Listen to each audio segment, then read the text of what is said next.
back for Vanderbilt. Remember, they beat Virginia Tech here at home to open the season and lost in double overtime 2 weeks ago to Missouri, and they're coming off of a bye week and an opportunity to hit the reset button, getting ready for Alabama. Already some trash talking early. We expect a lot of that from Diego Pavia. He's from Albuquerque, New Mexico.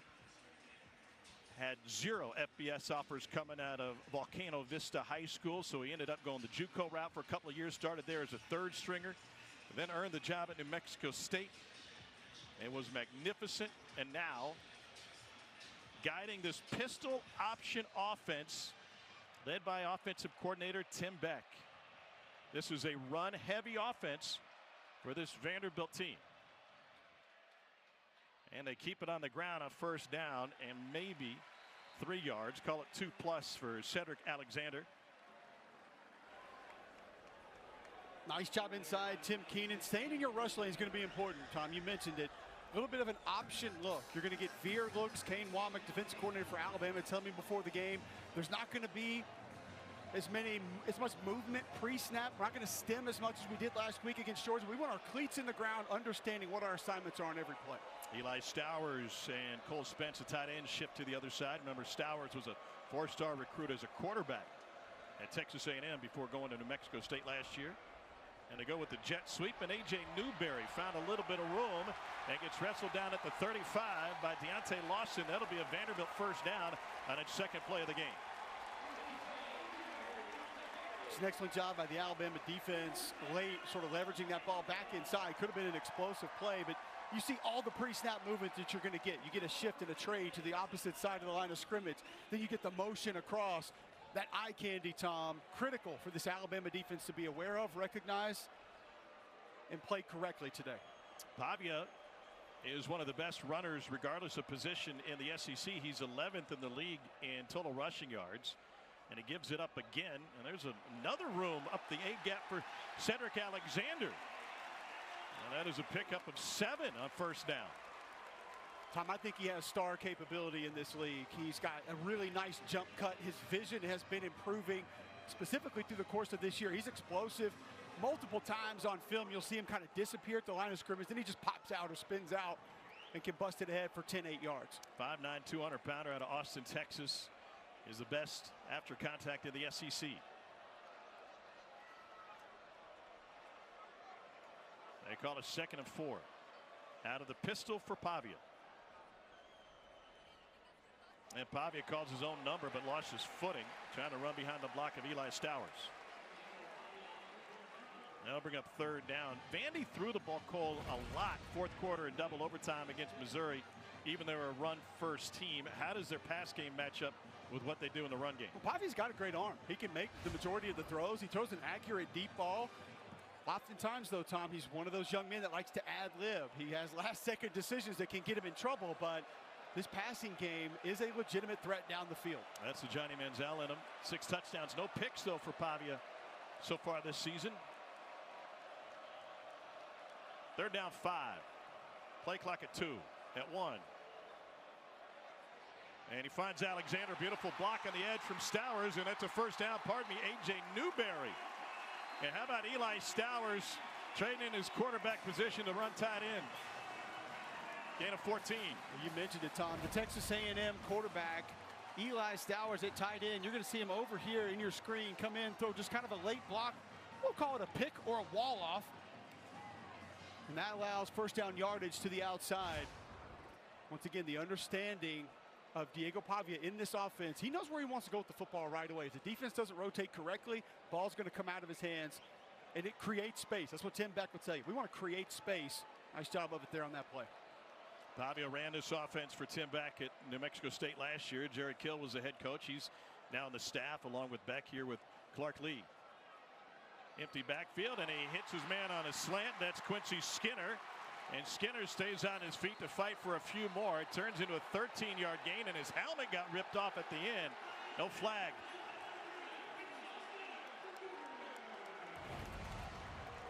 This little slant route to Quincy Skinner. Diego Pavia, what's the little sidearm action? Knew he was going to go with that slant. Had inside leverage on the throw.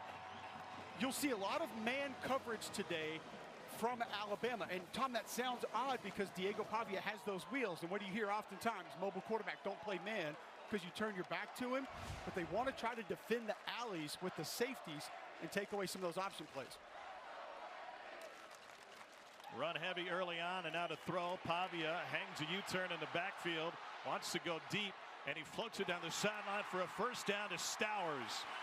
You know, you may roll your eyes if you hear the Johnny Manziel comparisons, but he looks like number 2 wearing number 2 sometimes. Tom, he's got it in him. And that gamer aspect of just being able to create ad-lib, play action.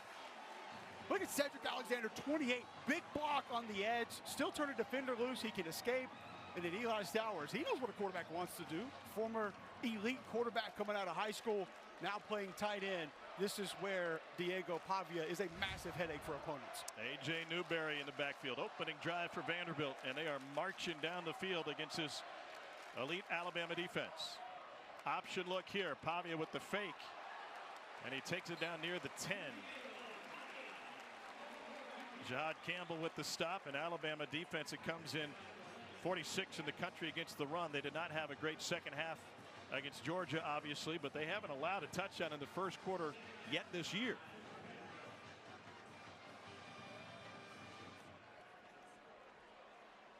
And if Vandy can punctuate this drive with points, what a boost it would be for the upset-minded Commodores, who have never in 10 tries beaten number 1 in program history.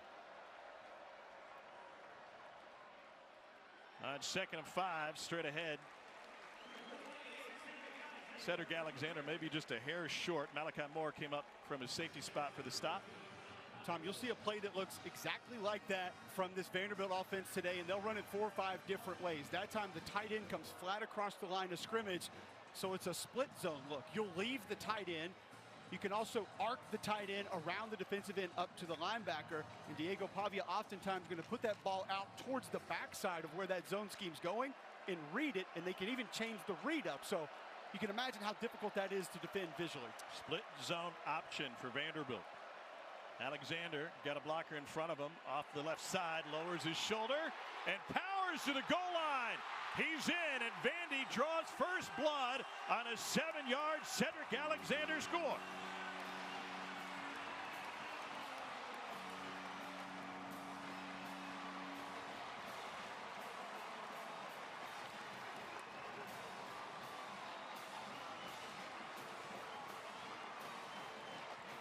Pavia perfect 3 for 3 on the drive, but the real story was the ground game and being able to grind it out against that Alabama front.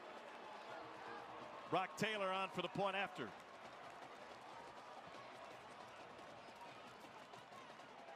And if Bama hits snooze, the wake-up call is the opening drive for Vandy. 10 plays, 75 yards. And Denny Xavier Brown, the interception for the freshman, and the coming out party for Ryan Williams, who's been stupendous all season long, but finally getting a lot of attention because it came against Georgia with, I don't know, the entire college football world watching. That helps when you make 2 of the most ridiculous plays that we've seen in the last 8 or 10 years of college football also. No need to get into the age. I think we all know that by now. How old is he? 18 in February. Brock Taylor to kick it off. And Emmanuel Henderson will watch this line drive sidewinder go over his head. And don't forget about Jalen Milroe. He was absolutely fantastic against the Dogs. 27 of 33, the first player to go over 300 in the air, 200 on the ground, and run a pair in against an AP top 5 opponent. That is first player ever to put up a stat line like that. And he was in total command of that offense, Tom. People think that the play calling maybe slowed down in the second half. Just a couple of tiny bits of execution that didn't take place late for that Alabama offense. It was there. Play calling was solid. And Jalen Milroe played outstanding. Jam Miller is the tailback off of Milroe's right hip. And Bama will keep it on the ground on first down. Try to answer the opening drive from Vandy. Corday Sidner with the stop on Miller after gain of 4. Well, I tell you, watch the middle surge of that Alabama offensive line on that play. If Vanderbilt was going to play off, play deep, give up the underneath stuff like they did against Missouri 2 weeks ago, this Alabama offense wants to go right at them. And that's a pretty good indicator they're going to have success with it today on that first snap. Williams flips sides. He's inside the numbers at the top. Milroe goes the opposite way, but it's batted down at the line of scrimmage. It's Brandon Fontenette, sophomore out of Freeport, Texas, with the big knockdown, and Vandy's got Alabama in a 3rd and 6.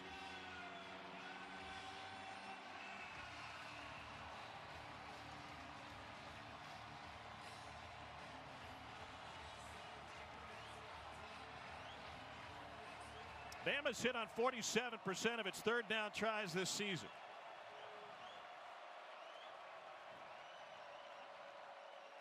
Some mustard on that snap. Milroe near side, batted up, and it is intercepted. Fontenette to the corner. He's in, and Vandy's got a 2-score lead on a 28-yard interception return by Brandon Fontenette.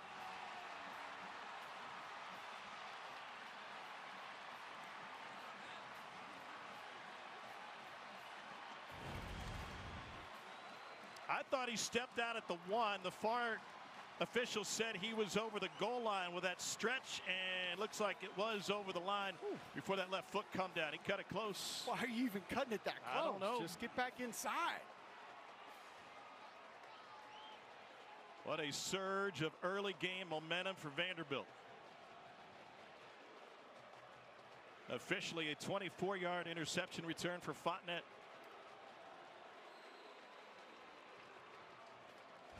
This has not been a terribly opportunistic Vanderbilt defense when it comes to the takeaways. But have they sent a message here in the opening minutes, and a doink knocks it off to the right, and a miss from the kicking game. But Vanderbilt up 13-0.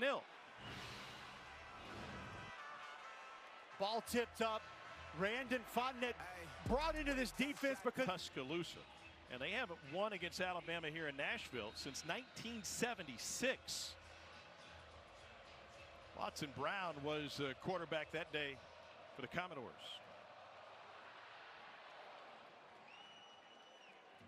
No return. Let's take a look at today's Fubo TV keys to the game. This Milroe pick.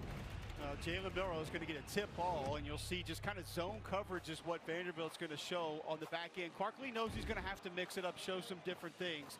So a little bit of cloud coverage here, but it's going to turn into man coverage once the routes begin to break off. A little pressure off the right side. There you see the man coverage begin to lock up, and it's just an excellent play by DeRicky Wright, safety, who has played a ton of football here at Vanderbilt, getting that ball up in the air, and then obviously Randone taking a bend for the pick. DeRicky Wright out of Gadsden, Alabama, was originally an Alabama commit. Then he flipped to Ole Miss, and he ended up at Vandy.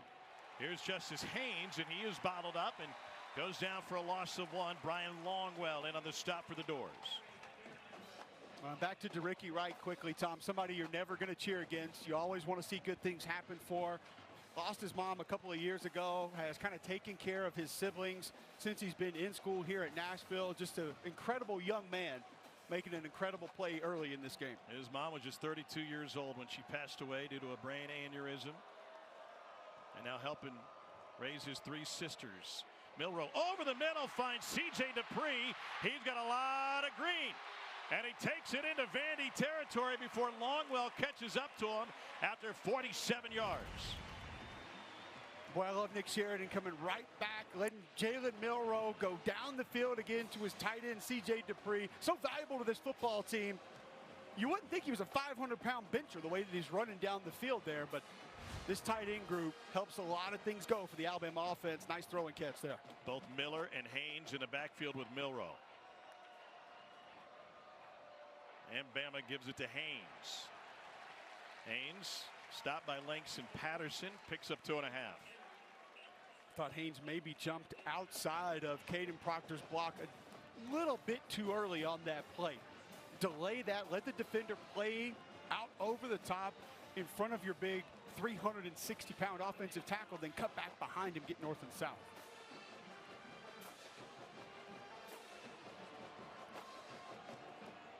Miller behind Milroe now. A check to the sideline and another check.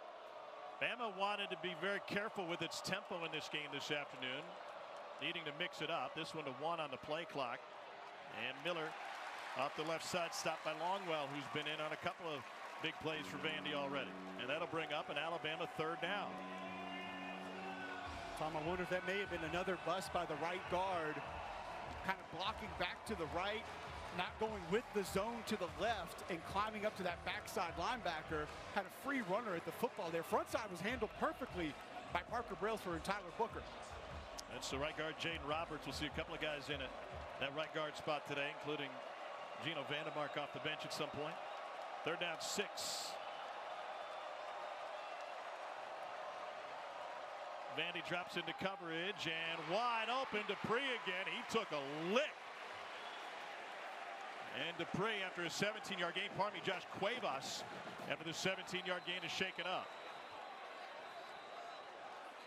Colby Taylor absolutely unloaded on him. Cuevas, a transfer in from Washington. Started his college career at Cal Poly back in 2021, where he was 3rd team Big Sky, and he continues the evolution of his game after playing in the college football playoff last year. Colby Taylor did not hold back. He did not, and it's a great read from Jalen Milroe, knowing that safety rotation was going to allow Cuevas to fit right in under zone coverage.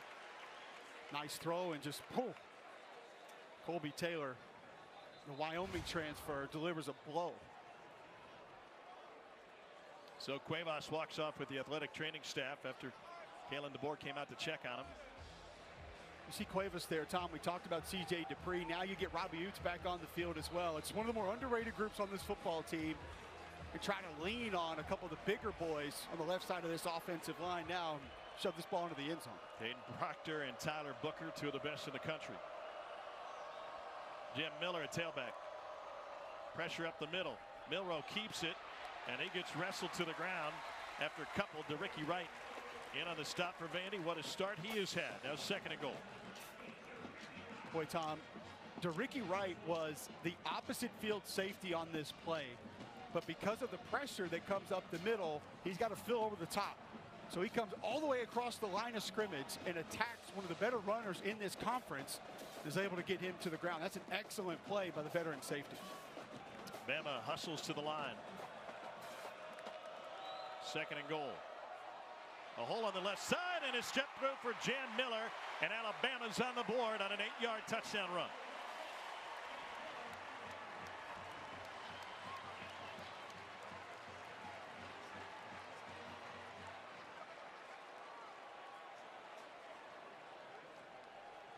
Seven plays, 75-yard drive for Alabama. Graham Nicholson on for the point after.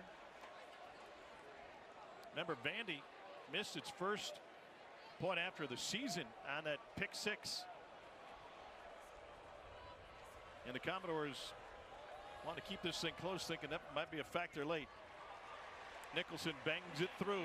Bama on the board after a 75-yard drive. Vanderbilt has a missed extra point. That's the only thing that's gone wrong for him so far in this start. Bama fans have showed up to pile into this stadium that, due to construction, seats only 28,934, and yeah, most of them are in crimson, as you might expect. Connor Talty out of St. Rita in Chicago. And no return for Vanderbilt.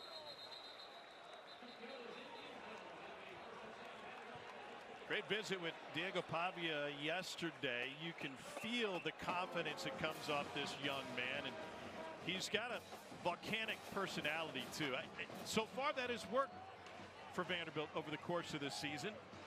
Finally leading them to some points. Last 3 meetings against Alabama, 3 points total. Already 13 on the board, including a pick 6. I think he's brought an edge, Tom, to this team, and maybe a little bit of belief that you can go out there and get things done if you can kind of just want to will your way to him every now and then.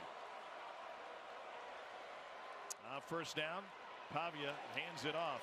And Alyssa, he's got some support in the stands and seemingly every day here in Music City. And in our production meeting as well, as his brothers came into our TV meeting on Friday afternoon. Diego described them on the phone to me this week as absolutely nuts. He said one of them's a botanist, one is a firefighter, and he said They got a couple days off each and every week. They got nothing else to do besides watch film and send me tips on how to beat various opponents. He said it helps him keep locked in throughout the week.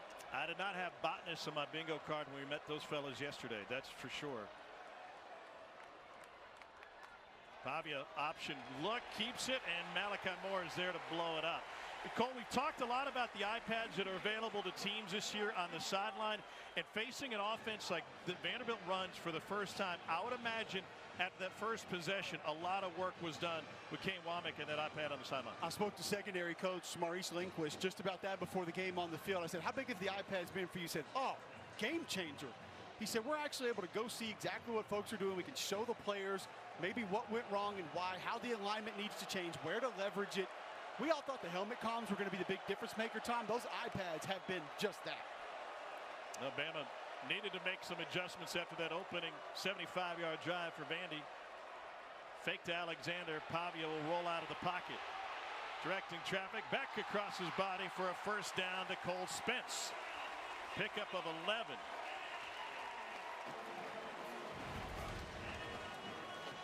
This is Diego Pavia in a nutshell. Just rolling right, keeping the play alive, eyes downfield. And Cole Spence has been super solid for this Vanderbilt football team. In line as a blocker, he gives you some physicality. He can stretch the field. And obviously on the same page with his quarterback on that last play. Also start a campfire. The Eagle Scout has just his 3rd catch of the season. I would hope he can do more than a campfire as an Eagle Scout. Well, we're going to start low. We don't need a campfire today. It's about 1 billion degrees on that turf. Estimate. Off the right side, Cedric Alexander. Meeting with this Vanderbilt staff yesterday, including offensive coordinator Tim Beck. They said, we've got to find a way to get the ball in Cedric's hands a little bit more. He's just dynamic, and he doesn't look like a big bruiser of a back, but one of my favorite things that he does, Tom, is pass protection. I mean, he will stick his face right there into your chin strap and try to unbuckle you. Physicality, not a concern. He's loose, got good breakaway speed, just needs more opportunity. Was the best freshman rusher in the SEC by yardage last year. Named to the SEC freshman team. Main coverage on the outside. And the give to Alexander. Stopped by Jihad Campbell. And this is going to lead 3rd and long. It'll be 3rd and 7, give or take. And I was interested how that matchup would go, Tom, because you were there yesterday. Diego Pavia told us, we're going to get man coverage on the outside. We're going to take our shots. And Kane Womack told me before the game, we have to play a lot of man. It's just what we need to do to defend the alleys. Plays like we just saw there correctly with our alley defenders. Safeties at Husky position, they want to come down and take those plays away, so you'll get those shots on the outside. Commodores have started this game 3 for 3 on 3rd down.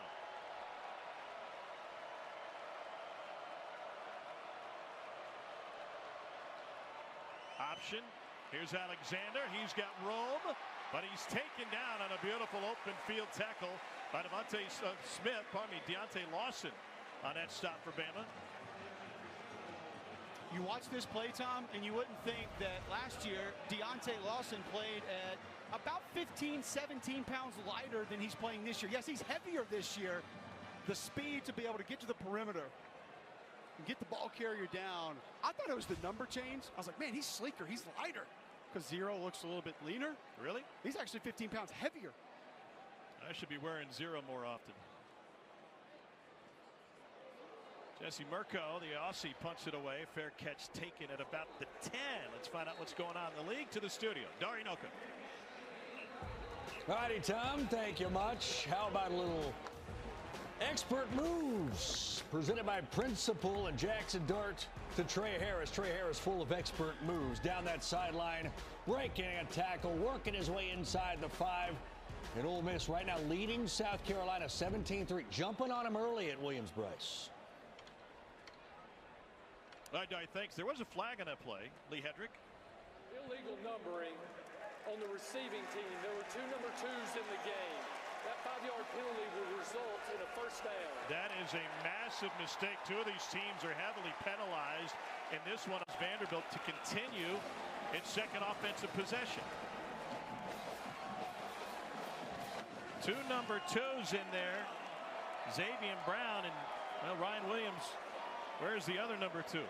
couple of freshmen out there. 2 stars from last week's game against Georgia. Don't know why the substitution possibly came on punt return there, but either way, going to give Vanderbilt another opportunity. Vandy rotating in some fresh bodies, including Monty Jones at tailback.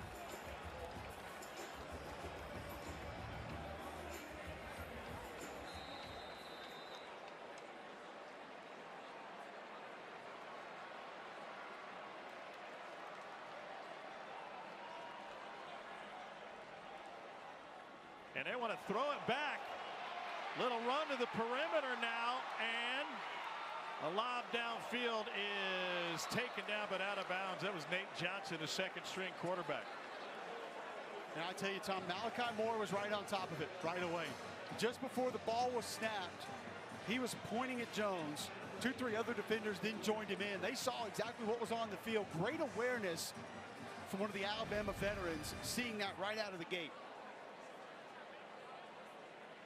It was just outside of your screen to the left there, and I think that put Malachi Moore back in coverage with the understanding of, even if this is a reverse, we might get something wonky on the back end, and if that ball stays in bounds, he might have an interception. Monty Jones in for his second play at tailback. His first carry will bring it into the first quarter, and what a quarter it is for Vanderbilt. Last time Coach, an extra opportunity for your offense here. What do you need to see from them to score some more points against this defense? Well, it's 3rd and 8, so we're going to need a conversion or at least get close enough for a 4th down go. I mean, I'm proud of the way the guys are competing. Obviously, you know, this is an explosive offense, and we had our opportunities there in the second drive. We just got to keep playing our game, you know, and we'd love to see this one punctuated here, but we're ready to go back and forth no matter what. Thank you, Coach. Thanks. So looking at a 3rd and 8 coming out of the end of quarter break. And 4 down territory, as you heard him mention, they don't need all 8. Pavia takes it himself and got hog-tied as he picked up the first down, and they're going to add some penalty yards to that as Jihad Campbell got him on the face mask. You don't have to worry about going for it on 4th down if you convert 3rd down. That's on the defense, number 11. That 15-yard penalty will be added to the end of the run, and it carries an automatic first down. Excellent read by Diego Pavia's A.J. Newberry. Running back came across in motion. Jihad Campbell, not much of a choice there, trying to get Pavia to the ground.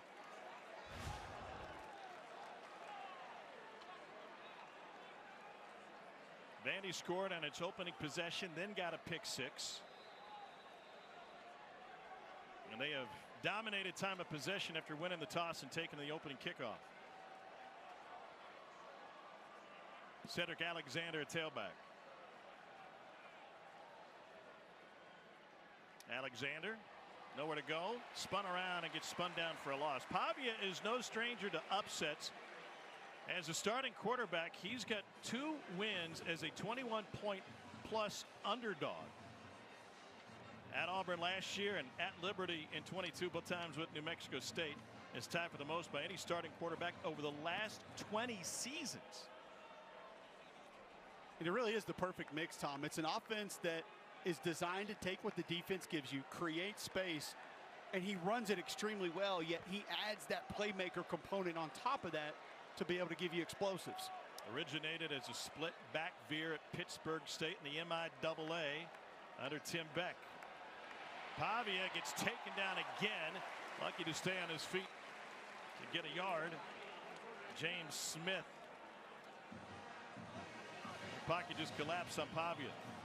That pump fake, Tom, reminded us yesterday of linebacker Brian Longwell telling us the moment he knew Pavia was the real deal, that gave a pump fake to a defensive end in practice, and as he jumped up off the air, the entire sideline heard him say, "Dummy," and then runs past him because he got him to bite on the fake. Trash talking your own team in practice on a pump fake. 12th play of the drive for Vanderbilt. Pavia got hit, and it's batted at the line of scrimmage, but the hit will draw a flag. Hugh Robinson rocked Pavia just as he was releasing it.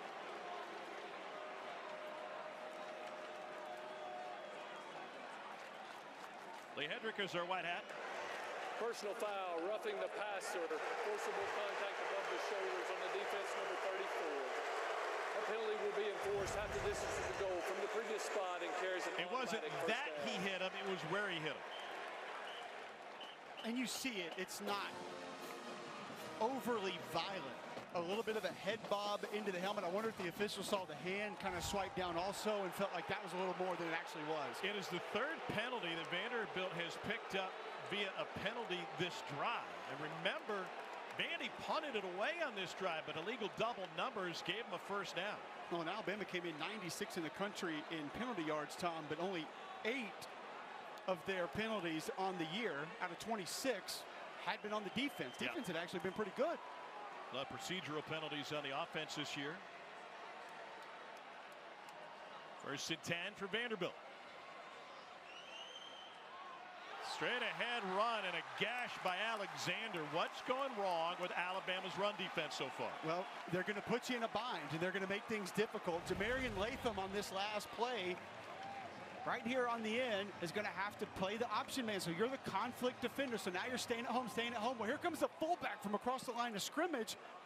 Well, you tell me the last time an Alabama defender had a fullback in an up back position come flat across the line of scrimmage and essentially throw a wham block at him. You don't see this a whole lot, and so it's difficult to defend. They also haven't seen anything like this year. Don't see a whole lot of inverted wishbone, but that's what we got here. Gillespie, Jones, and Alexander surrounding Pavia. Pavia keeps it himself and through traffic to set up third and short. This will be third and a less than one, it looks like. Back to the previous play, Tom. Sometimes you get got. It happens. It happens to all of us, and that can be by design or that can be by maybe somebody just being better than you. Kane Womack said they're going to play the mesh differently. They'll crash it sometimes. They'll play flat. They'll play down on it and try to squeeze it. That time, you just had the perfect play call against how Latham was playing that snap. Clark Lee loved this offense because he said it's creative but not gimmicky. A way for Vanderbilt to even the playing field against more talented opponents. 14th play of the drive. Pavia keeps it. Can't find the edge just yet and stretches to pick up the first down. We'll see where they mark it. And that'll be a first down spot. They'll have first and goal just outside the 1. Great effort from Diego Pavia, and right there you see 22. LT Overton, really nice job forcing Pavia almost all the way to the sideline, allowed to get north and south just late enough to pick up first down yardage. It almost looked like that old Indiana play when Kalen DeBoer was the OC and Michael Penix stretched out to hit the pylon. Absolutely. So first and goal, I formation with Gabe Fisher, the fullback. They're going straight throwback here. Jumbo formation. And Alexander stopped for no gain. Monty Jackson with the stop. And Jackson flying through the middle of that offensive line. I fully expected a boot there from Pavia. You line up in that kind of formation. You compress everything. Your brain, my brain, everybody's brain immediately goes to, all right, power football here. Let Pavia boot that thing out and try to go to that pylon again. Dangerous game to assume what my brain is doing any day of the week, Cole, but I appreciate you playing. Second and goal here. What would you run if you're Pavia? I want to get Pavia with some sort of an option to the wide side of the field. That could be bringing some sort of a waggle, drag route with him. Could be just a flat line speed option. Kalen DeBoer wants a timeout now. Yeah, they were running a guy off late. Vanderbilt sending shockwaves throughout college football here in the first half. 13-7 doors. Vandy leading 13-7 and on the goal line. Alyssa, what's happened on the Bama sideline? Yeah, a bit of discombobulation leading to Kalen DeBoer calling that timeout. Guys, we've seen penalties extend this Vanderbilt drive, now knocking on the doorstep of another touchdown. It's something that Clark Lee told us yesterday they tried to take advantage of. One of the most penalized offenses in the country, he called Alabama. Guys, by the way, when Alabama's offense takes the field again, I've been told that tight end Josh Cuevas will be good to come back into this game. Simply had the wind knocked out of him. Knocked all of the wind out of him. This will be 17th play of this drive for Vandy. And to Alyssa's point and Kalen DeBoer's consternation, 3 first downs by penalty in this drive for Vanderbilt. Diego Pavia trying to orchestrate the upset of the year. He's got Cedric Alexander behind him. Now keep in mind, Newberry to his left at that sort of fullback position, not your traditional blocker. Straight ahead, Alexander stretched to the goal line, and they say he is down inside the 1.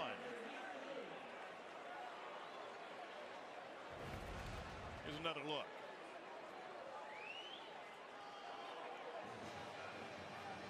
Well, that's close. Hindquarters came down right when that ball was approaching the plane of the goal line. All it has to do is break the plane. Nice job by Jamarian Latham grabbing a hold, trying to keep him out of the end zone on that play. So Pavia rarely goes under center, but that's what they'll do here. They threw it out of this formation against Missouri 2 weeks ago. They'll run it, and another stretch, and this one's good enough. Cedric Alexander with the touchdown plunge from a yard out. And Vandy strikes again. Second of the day for Alexander.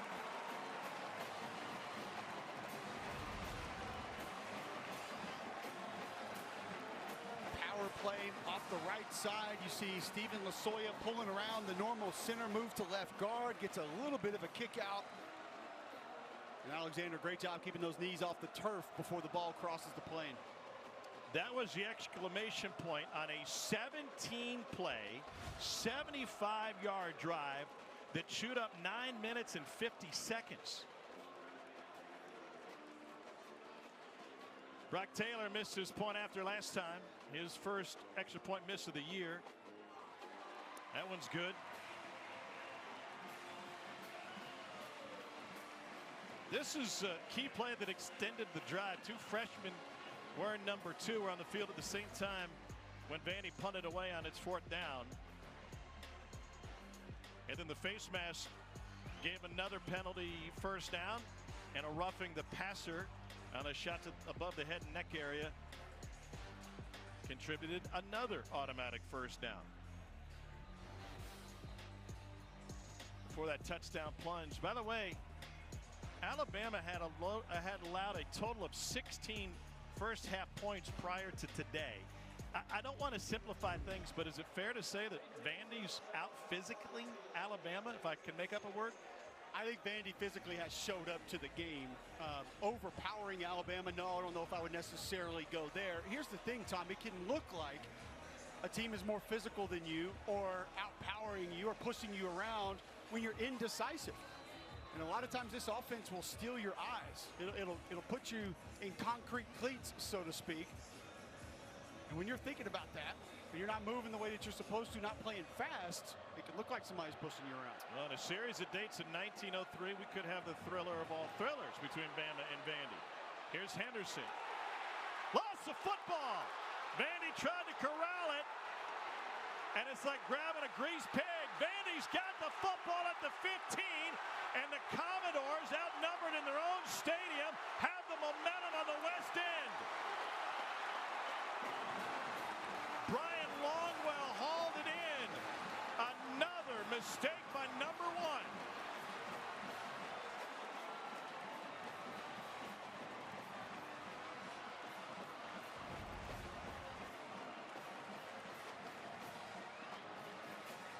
1. Emmanuel Henderson was a kickoff specialist in high school, and I think they might have his elbow down before this ball comes loose. There you see possession, elbow on the ground.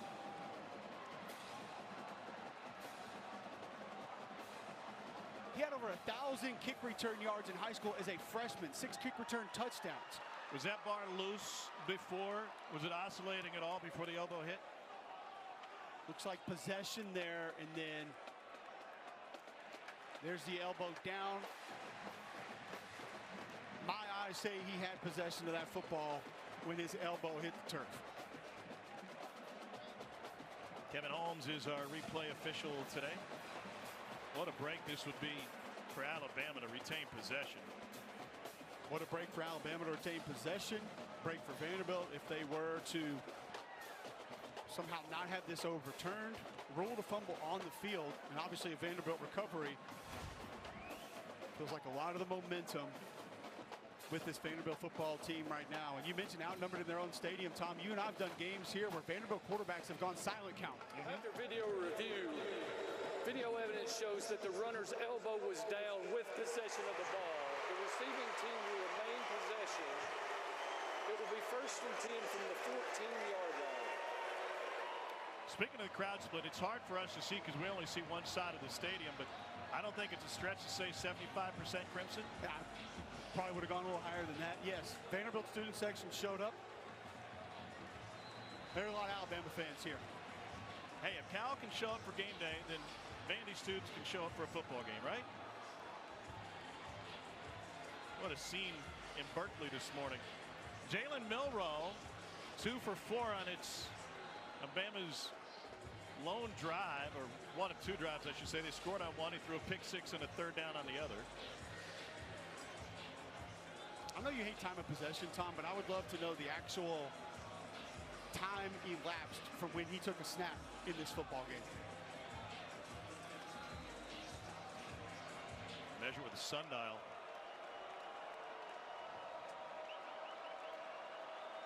Cuevas and Dupree, the tight ends on the right side. Empty backfield for Jalen Milroe. Looking for a pump and go. Got him wide open. Perfectly layered nearly for Jeremy Bernard. We were watching film with Kalen DeBoer in his office Thursday afternoon in Tuscaloosa, and he raved about Jalen Milroe's timing. Something was off by just a hair on that. I think he just pushed this ball down the field a little bit too far, put a little bit more air, a little bit more touch on that ball. That way Bernard can make an adjustment to it if he needs to, and you still come up with a reception. Missed opportunity for Bama. Pressure coming, 5-man rush. Milroe shakes the first. Trying to direct traffic. Another near slip, and it gets taken down for a Vanderbilt sack. Both quarterbacks have had footing issues on this turf. Nick Rinaldi comes up with the sack. Miscommunication at the line of scrimmage. You're going to get a free runner off the right side. Milroe sees him late.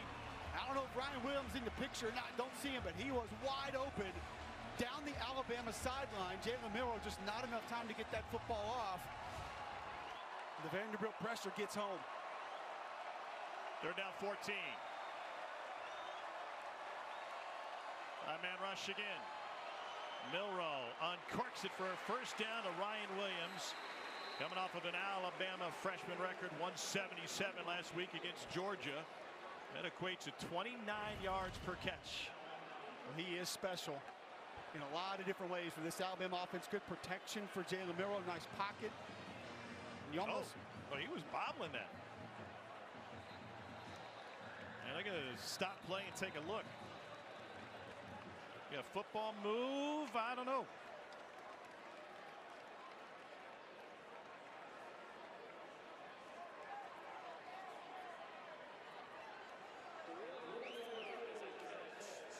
They just kind of squirted out of his hand.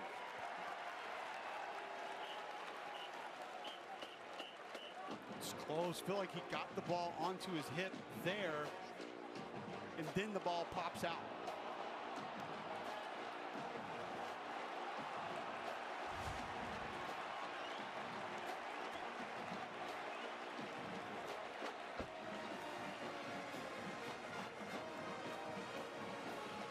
Vandy with a 20-7 lead as they sort out whether or not this was a catch. We're going to pay some bills back to the West. This catch by Ryan Williams was overturned to incompletion. The replay booth said he never had firm control. You have to have firm control with a foot on the ground, and the booth said that did not happen. And so instead of a third down conversion, Bama will be forced to punt it away because they're left with a 4th and 13.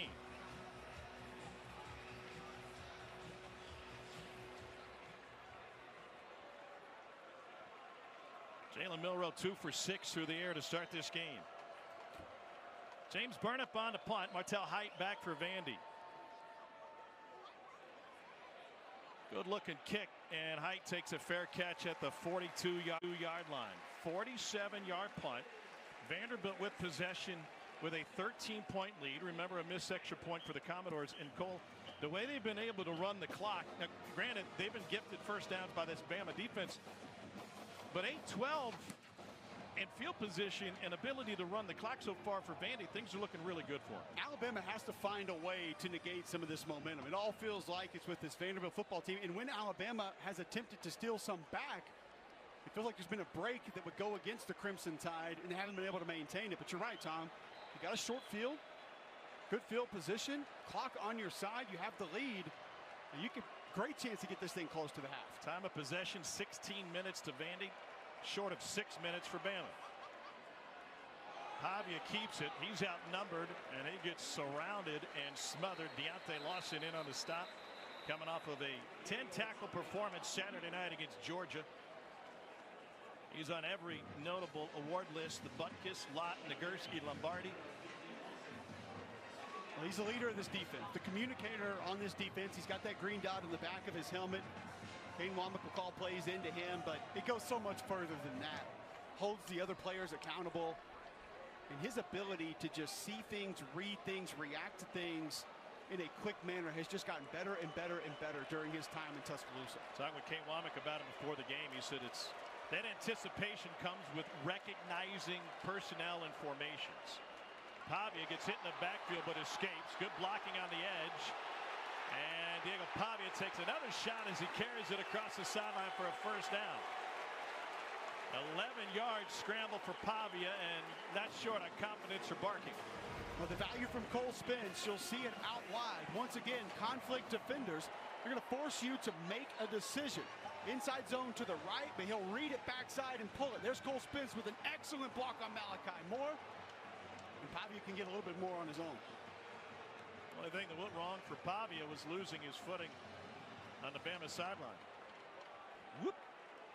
The way they maneuver that last play, Tom, that's why you heard me asking Tim Beck about it yesterday. It's almost backwards, the way that they run it compared to a lot of other teams. They'll play action look.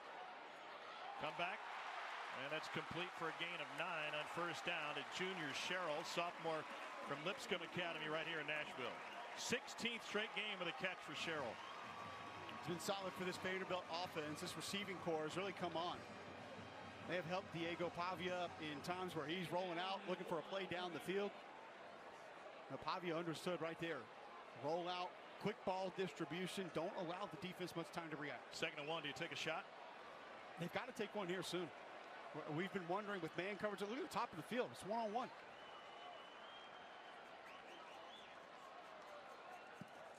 They keep it on the ground, and there's a huge hole for A.J. Newberry.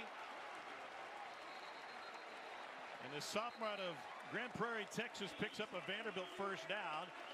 And the bleeding of the clock continues for the Commodores. That's 68 here. Stephen Lasoya at left guard. Not just impressive on the block. Catch him in a slant, but then also a nice job by Xavier Castillo of folding back and walling off the other slanting defender that should have been playing flat down the line of scrimmage. There you see Castillo in your screen, walling it off. But Lasoya moved from center to guard. Not always an easy transition, and having an excellent day this afternoon. And Xavier Castillo takes over the ball. That's 361 pounds at center. Newberry picks up maybe one. Quay Rousseau in for the stop. Quay Rousseau is a young man that really pops on the film. His ability just flashes. Saw the fumble forced against Georgia a week ago. Saw him in game 1. I thought to myself, okay, 4 is going to be that edge guy that Bama needs. There's 4 or 5 of them that we thought were going to battle it out in camp. He looks like the one that could step out. A little bit dinged up. But boy, Tom, I think he could be a real impact player for this Alabama defense this fall. This run-heavy offense has had success on the ground. And just looking ahead a couple of plays, their kicker, Brock Taylor, did miss an extra point, but he's got a strong leg. Hit a couple big ones against Missouri. Pavia throws it down the sideline, and the catch made with a foot out of bounds, incomplete to junior Sherrill, who was absolutely blanketed. First incompletion for Pavia today. He is 5 for 6. If I told you Jihad Campbell ran 21.6 miles an hour, you wouldn't believe me until you saw a play like that. One of the fastest players on this football team at linebacker, who, by the way, is about 10 pounds heavier than he was a season ago, probably mainly due to mom's spaghetti. Cameron Johnson is entered, number 84. You split him out 4 wide with Alexander in the backfield. That was awkward, and movement on the right side of the line. Fits number 68. That's a 5-yard penalty, and it remains 3rd down. They get Lasoya for it. That is the first flag against Vanderbilt so far this afternoon. Well, Tom, I have been standing where Alyssa Lang is, and Vanderbilt having the ball in a very similar place. Now, there were fans in the end zone where there's now construction, and Vanderbilt quarterback having to go silent count. These Alabama fans will make this difficult for Diego Pavia right here. Third down 14, and Loud on the home turf.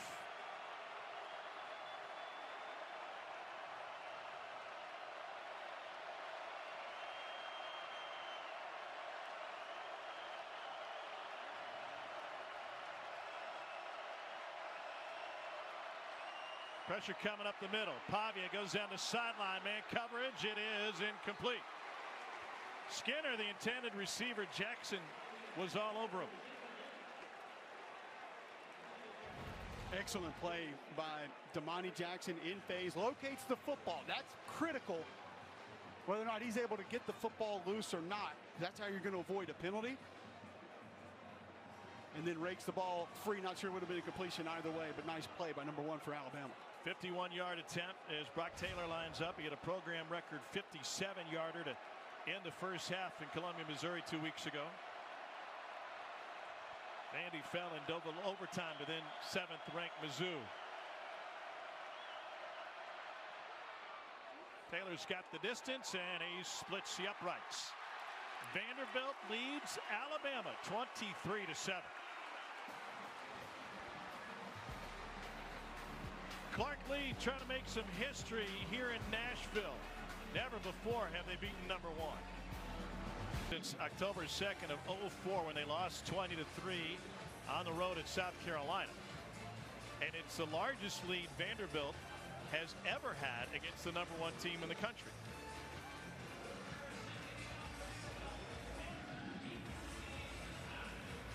Taylor able to bang through that 51-yarder to conclude an 8-play 26-yard drive. This Vanderbilt momentum has been reeled since their opening possession. Opportunity for a return from the 1, Emmanuel Henderson. He gets rocked. Alyssa Lang, this is a physical game both before and after the whistle. It's been chippy physically. Guys have been jawing with each other. Cole, you were talking a few minutes ago about the fans. The student section has been giving Alabama everything so far this game. You see this jawing. I just watched Malachi Moore and Quincy Skinner go after it at the end of that last Vanderbilt drive. Malachi walked across the entirety of the field. I'm assuming they weren't exchanging pleasantries with each other, rather the trash talk that I've heard from down here. It's really emotional out there right now, guys. There's a different feeling around this Vanderbilt program, and it emanates from their head coach, Clark Lee, who said, I had to rethink everything I was doing trying to build this program. We need our best 11 players on the field no matter what. Hand off to Justice Haynes, who squirts free. That's enough for a first down, but this Alabama offense has been stymied by both this Vanderbilt defense and its own mistakes. A pick on its first possession that allowed Vandy to take a 2-score lead, then the touchdown, and they went backwards on their last possession. And that previous play, Tom, is where I think Alabama can live in this game. Let Tyler Booker, Parker Brailsford, Caden Proctor eat. Get that push at the line of scrimmage, start the run game. Milroe looking for Bernard. He's covered, so he checks it down to the running back. And Haynes again making people miss. Really interesting conversation that we had in the office of Alabama's Kalen DeBoer on Thursday afternoon after practice. A lot of times Milroe's first read starts with the running back, and that dictates where he's going to go after. It does. If they want to attack you underneath, his first read will be the running back many times.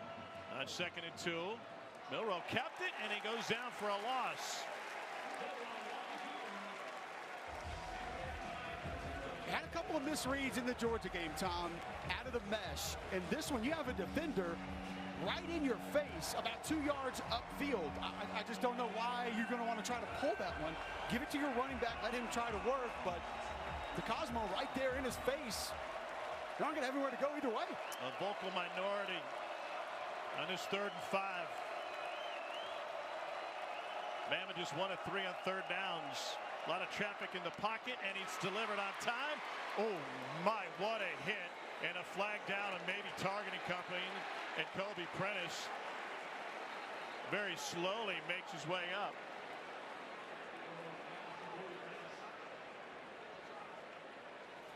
And he's got a wobbly walk-off to get back to the Alabama sideline. That was dangerous. And thankfully, that man right there, Jeff Allen, going to be able to take care of him. Absolutely one of the best in the business. Targeting on the defense, number 19. That plays under video review. Of note, Alabama is already without one starting wide receiver. That's Kendrick Law. On this play specifically, DeRicky Wright was flagged. They're going to immediately walk Prentice off back towards the visiting locker room. But Wright wasn't in on it. Martell Height was the first man there. Randon Fontenette was the second.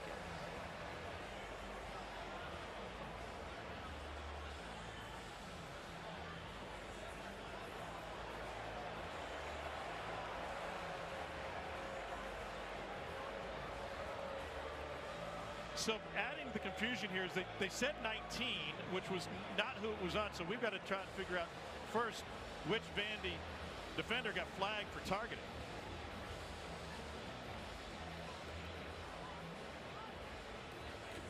Review, there is no foul for targeting. Number 19 may remain in the game. The result of the play is a first down. What did you think on either one of those hits? I thought Fontenette did make contact with the top of his helmet, but that area has been compressed. It was hard to see from the replay exactly what part of his helmet made contact. Yeah, it's been minimized. It used to be from the top of the face mask all the way around. It's a smaller area, and his helmet did make contact with Kobe Prentice's helmet, but that's an example, Tom, of why I think you need to bring back a completely different foul. When players come in with their heads down like that, just go back and call it a spear and make it something totally different. It is a first down after the catch by Prentice, who's now back in the locker room, and a swing out to Justice Haynes, shoved out of bounds. Clock will stop with 2:09 remaining in the first half. We'll have another timeout. Pardon me, runs at the spot, and now that'll take us to the 2-minute timeout. Alabama trailing Vanderbilt 23-7. Can show you that's close to what we're watching now from a surprise. What you're seeing is people flipping their channel to the SEC network by the dozens. Indeed. Welcome. Dozens? I hope it's more than that. They try to run it off left tackle. Thank you, gentlemen. Justice Haynes on 2nd and 1 picks up the first down. All right, so for those people who have just flipped over, Cole, what's your summation of what has gone wrong for Alabama so far?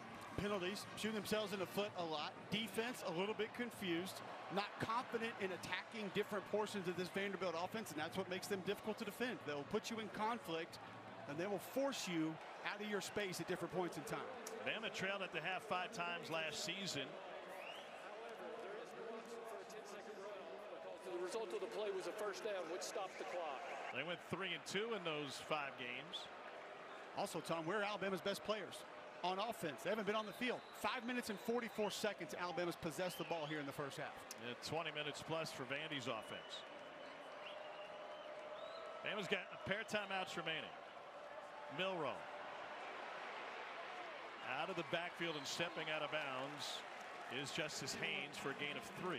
Pardon me, Jan Miller, excuse me. So 2nd down, clock stop, 1:38. What would it sounds weird to talk about Alabama needing momentum on the road at Vanderbilt, but what would a score here before the half mean to them? I think it would be massive because, as I stated earlier, Alabama has been in position to grab some of this momentum back, and momentum's real. And every time they get a little bit of positivity, it feels like something else goes against them. A penalty, drop the football. Milroe hands it off. There's a huge hole. Jam Miller down the sideline, a forced out of bounds inside the 5.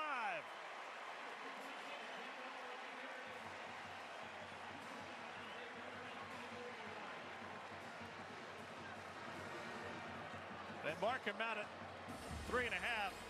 It's a 33-yard run.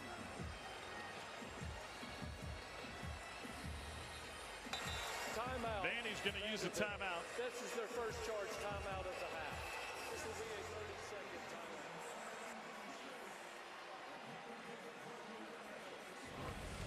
Well, Well, Tom, we talked to Kalen DeBoer on the field before the game, and he said, keep your eyes out for Gino Vandermark coming in the game. He's actually a right tackle right there, excuse me. An excellent kick-out block along with C.J. Dupree to be able to get that power play off the left side. There you see it right there. He said, listen, Vandermark's going to see the field today. We're going to get him in early on, and it's nothing that anybody has done wrong. He's just had a great run in practice recently. Michigan State transfer from Lodi, New Jersey. First and goal, Bama. It's outside the 3.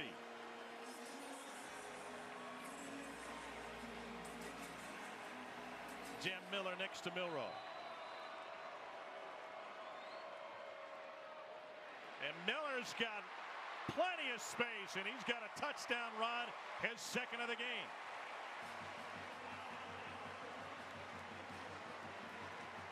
Jalen Milroe knew that was a touchdown as soon as he let go of the football.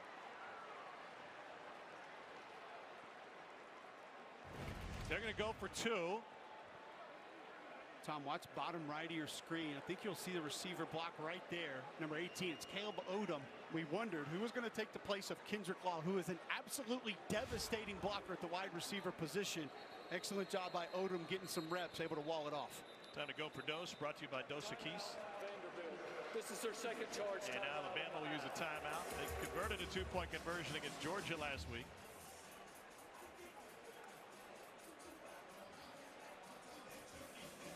Down 10 to make it an 8-point deficit against Clark Lee and Vanderbilt. Nobody loves blocks more than Cole Kubler. Well, and Jamarcus Shepard told me, I want Caleb Odom to get some reps in this game, especially with Kendrick Law out. That's all it takes right there. I'm not going to put that on the same level with what Kendrick Law's been doing this year, driving guys 30, 40 yards down the field, but you did your job. You're able to wall off that pursuit for your running back to be able to get into the end zone. Excellent job. Diego Pavia staying loose. He's 5 for 7 in this first half. What do you like here for Bama going for 2? Oh, pardon me, they bring the kicker out, so never mind. Graham Nicholson will kick it away.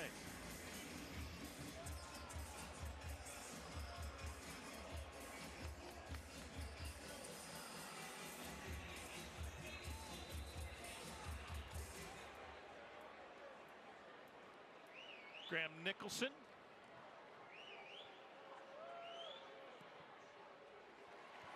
And we've got a 9-point Vanderbilt lead. Really interesting conversation with Clark Lee in his office yesterday. He said, listen, I'm tired of losing. I've got to do this a little bit differently, and I've got to build it differently.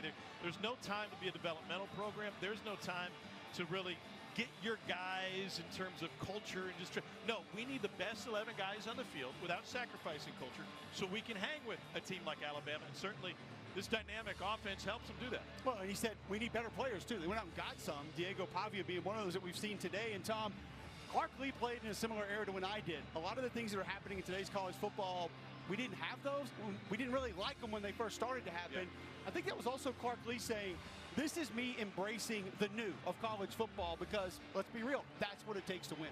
They've developed players over the years that then have packed up and gone somewhere else to play for winning programs. And now, an opportunity to keep guys like DeRicky Wright, bring in Diego Pavia. That was the interesting part of it is every time we've met with Clark Lee, the emphasis on building the human being, the person, trying to grow the team together as one, the amount of time you put into that, and then after a year or two, somebody leaves and goes and plays somewhere else, you wasted that time. And the players we talked to said, man, it's totally different. We used to have meetings every morning talking about philosophy. Now we meet with our position coaches and we talk ball. Let's talk about this week's secret recipe, brought to you by Bush's Grill and Beans, and it's the Vandy run game in this pistol option offense. Well, there you see inside zone read with the splitter, and then Diego Pavia obviously can show you a little bit of bootleg position to keep the football, but he's going to give it. Hell, how about a flat line option? A little old school football from Vanderbilt. There's that play that looks like midline again, but it's just inside zone, reading the backside defender with the chance for Diego Pavia to keep it and then go flat and pitch it. He can also throw a pop pass off that. His creativity really is the straw that stirs the drink of this offense. Vandy has run 12 more plays in Alabama here in the first half. And they got a score on a pick six. Made up the middle and a gain of a hair over 2. Timeout taken by Alabama to stop the clock with 1:19.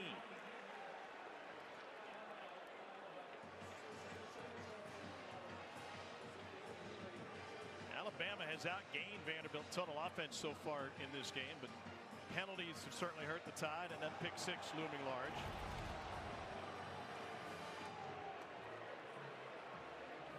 Oh, we got all sorts of throws going on by LT Overton. Alabama, I feel like if they're going to come back and win this game, Cole, it's because they're going to be as physical as they can possibly be and compete. It's going to take composure also, Tom. You're right. It's where we said at the beginning of the last drive, inside zone goes for 6-8 yards. I think Alabama still can win the line of scrimmage, specifically when they're on offense. And now that they've made this game a little bit more comfortable at 23-14 going into the half, that's going to allow you to lean on that part of your game a little bit more. Clark Lee said he didn't like the punch. Stating his case with Lee Hendrick coming up at the half. You can watch a live performance of Vandy's Spirit of Gold marching band on SEC Network Plus. Starts streaming now on the ESPN app.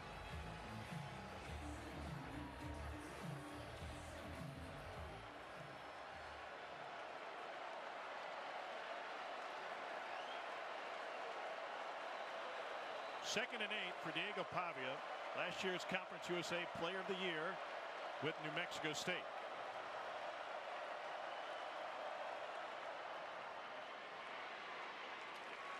And with the little sweep action, A.J. Newberry picks up a couple and another timeout used. The last quarterback to lead an unranked team to win against #1 Alabama was Zach Calzada at Texas A&M a few years ago.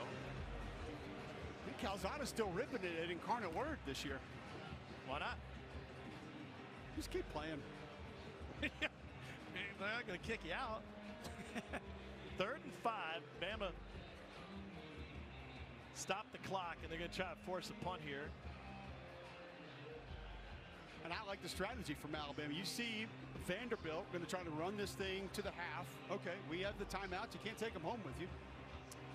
You know, this Vandy offense, Tim Beck is the offensive coordinator in his first year since coming from New Mexico State. They pound it, they option, they try to fool you with some eye candy, and then they hit you deep. And that's usually where those deep shots come, whether Pavia is in the pocket or not. Keon Sabb is the safety for Bama. He's standing with his heels on the 45 and now backing up further. Vandy has been sensational on 3rd down this afternoon. Empty backfield for Pavia. Now he'll get some company. An option for Newberry. No, they shovel it inside. What a play! Eli Stowers with a first down run and finally forced out of bounds inside the 40. It's a gain of 31 on the shovel pass to Stowers. What a play design. You get motion to bring flat line option, defender flies upfield, and that just allows Diego Pavia to push that ball right back underneath. It was LT Overton that attacked the quarterback. And remember, Kane Womack told us, we will play the mesh differently. We have to have a variety with how we defend it. I imagine Tim Beck saw that, noticed it, and he's been waiting to try and slide that shovel pass in. Doors have one timeout in their pocket, 1:06 to play. They got a kicker with a big leg on a 57-yarder. His last game play. Deep ball, man coverage on the sideline. Incomplete. Zaven Brown, the freshman, that time on Junior Sherrill. Well, everybody knows about the interception last week to close the game out, but Zaven Brown has been on the path to be ready to go since he was taking recruiting trips to Alabama. He didn't want to do the photo shoots. He didn't want all the memorabilia, the national championship trophy and the belts. He just wanted to come play football. And when he came on his recruiting trips, wanted to talk football. And he's been no nonsense since he arrived on campus. He was targeted 10 times in the Georgia game. That'd be one time too many.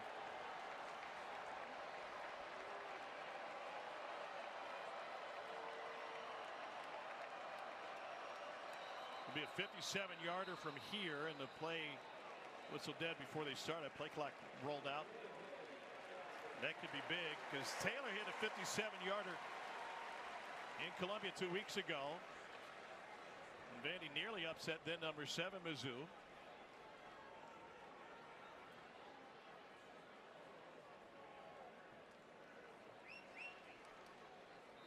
So that is close to taking them out of field goal range. There's not much of a breeze on the field on this hot Saturday.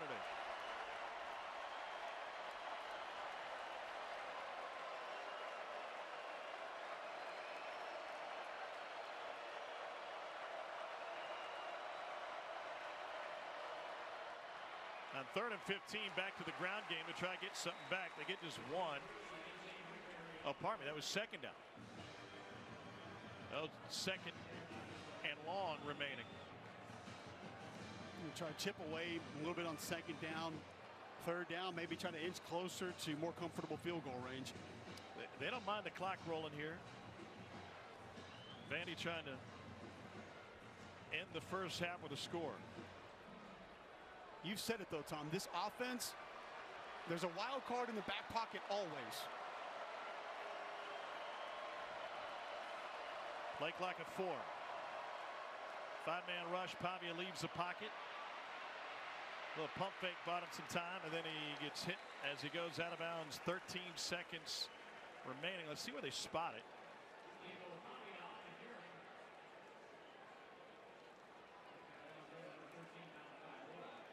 And they're going to bring out Brock Taylor. Try to bang this thing through from deep. Vandy has found momentum in a lot of different ways. Nope, they're going to punt it away. Pardon me, Taylor. Now they spot it. Okay, there's your holder. Taylor, 57-yarder against Missouri last week. Ryan Williams stands in the end zone to try and return. This would be a 60-yarder. Charge timeout of the half. Do you think twice about attempting this kick with Ryan Williams, the return man?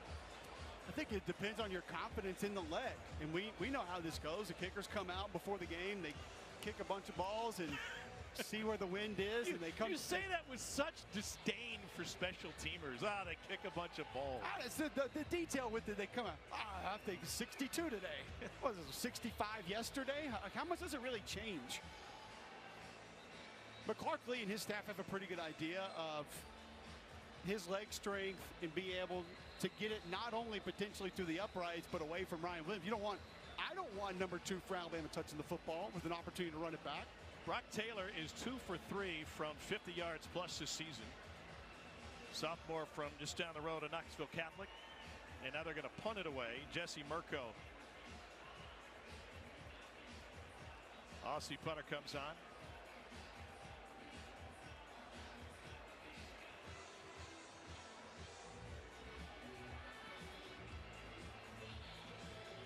Cole Adams is back to receive for Alabama.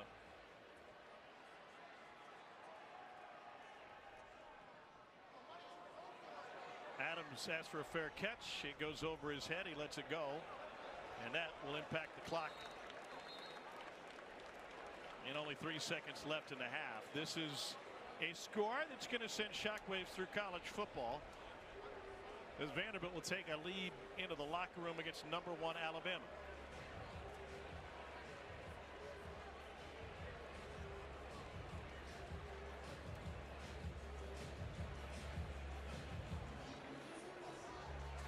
Jalen Milroe in the first half has only been on the field for 8.5 minutes.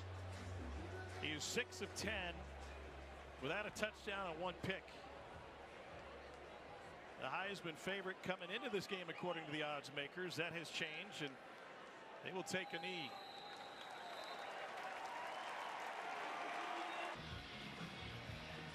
Well, Coach DeBoer said it going into the half, Tom. We get the ball first in the 3rd quarter. You want to put a drive together that can build some of that confidence, build a little bit of momentum back with your football team. I'd lean on that offensive line, that group of tight ends, get downhill in the run game to try to open some other things up for this team down the field a little bit later here in the second half as you try to mount this comeback. Not only has Vandy never beaten a number 1 team, they've never beaten a team in the top 5. They've lost 60 straight. Here's Emmanuel Henderson. He finds a gap. Henderson finds a sideline, and he's knocked out of bounds just prior to midfield.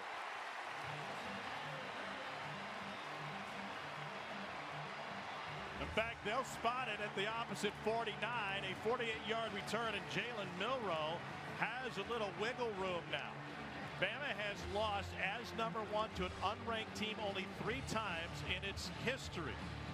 In College Station against A&M, in Jackson against Mississippi State, and on the road in Atlanta against Georgia Tech. I can't imagine at any of those games they had the crowd support like they do here, wearing their road whites in Nashville with a pro-Bama crowd on hand. Cole Adams in motion. Justice Haynes is the tailback. Milroe to throw on first down. He finds Jeremy Bernard. Bernard makes the first man miss before getting twisted down after a gain of about 8. DeRicky Wright with the stop for Vandy. Cushion on the outside, so Jalen Milroe just going to take it. Free grass. We'll steal that. Of note, Alabama came into this game without one of its top receivers, Kendrick Law. And Kobe Prentice left in the second quarter after taking a shot to the head.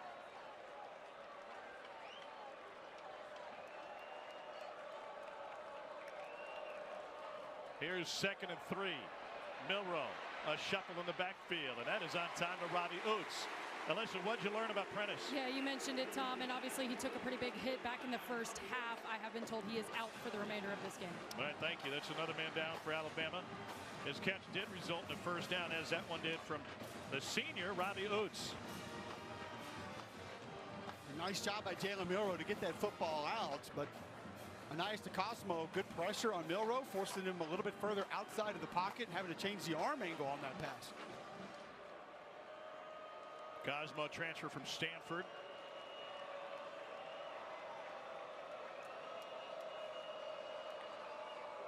Look at Haynes in the flat, now across the middle. This is Ryan Williams. First catch of the game results in an Alabama first down. Remember, he had one near the sideline in the second quarter that he bobbled, was ruled incomplete. Well, the body control from Ryan Williams is elite. It's the only way to describe it. Jalen Milroe gets through his progressions and delivers a nice football. And you see Williams just able to start. Oh, goodness, the start and stop.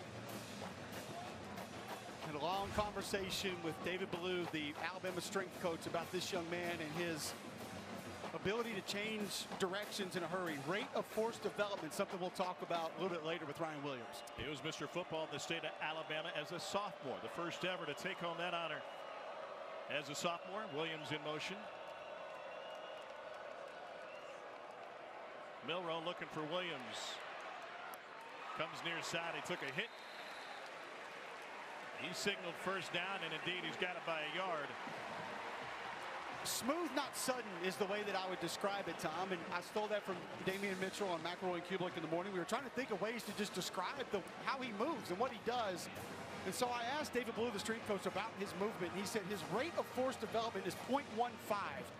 It's hard to sort of picture this, imagine this, but essentially it means he can get to full force in 0.15 seconds. Are you promoting your own show? Are you paying advertising rates today? Here's Milroe.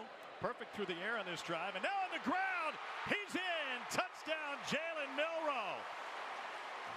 Tyler Booker and Parker Brailsford cleared the way. And Bama scores on its opening possession.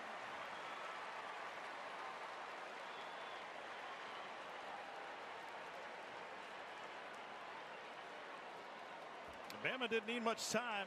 A 5-play, 53-yard drive.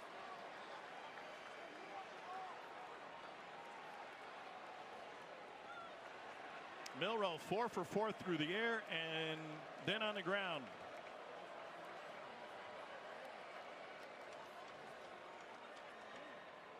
Graham Nicholson with the point after. Didn't think I'd say this, but in the second half, Alabama creeping back into this game. Well, the Crimson Tide faithful feeling a little bit better as Bama closes within 2 points here. 23-21 Vandy. As Alabama scores on its opening drive of the second half. No perfect 4 for 4 on that drive. Now number 10. Number 3 is now number 10. Feels like Alabama made some adjustments. Well, forcing the defense to play you a little bit of a different way, spread the formations out just a little bit more, prove that you're going to take things out on the perimeter, and then you saw quarterback power come off tackle. A nice job by Caden Proctor, Tyler Booker, and specifically Jeremy Bernard, wide receiver, had a nice adjustment to block Langston Patterson on that touchdown run. It's the importance of this drive if you're Vanderbilt. The important part of this drive to me, Tom, is to stay within who you are. Don't press, don't try to do too much. You still have the lead in this game. Sherrill, no return. Vanderbilt trying to make some history here this afternoon at First Bank Stadium. That's been around since 1922. It's never seen Commodores knock off number 1. It's never seen them beat a top 5 opponent. The 0-60 all-time is the longest streak in college football. 86 meeting between these two. It started in 1903. Vanderbilt dominated this series back when it started. Things have certainly changed. 23 straight wins for Bama.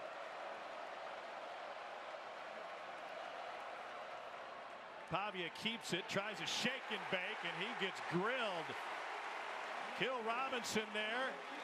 Pavia couldn't lose him. Quindarius Robinson, one of the more athletic edge defenders Alabama has. Go back to the first half, Tom. Remember the indecisiveness by some of these edge defenders? Q Robinson comes right out of that two-point stance after seeing Diego Pavia keep the football, attacks north and south, able to get him to the ground. Nub tight end to that side too, so he tried to widen the front out just a little bit. So that's a tight end, in man on the line of scrimmage. Robinson was not fooled.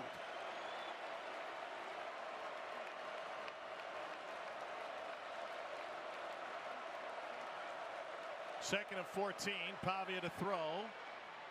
And he goes to his running back, Alexander. Gets him just past the original line of scrimmage, brought down by Jackson. You kind of said this earlier in the show. That specific play right there, it feels like it's coming. They kind of lull you to sleep on that one, lull you to sleep. Pavia can keep it, get north and south. He can hand it. It feels like a shot play is coming off that sooner or later. When they've taken shots, Jackson and Brown, the Bama corners, have been there to defend the deep ball. Richie Hoskins checks in at one receiver.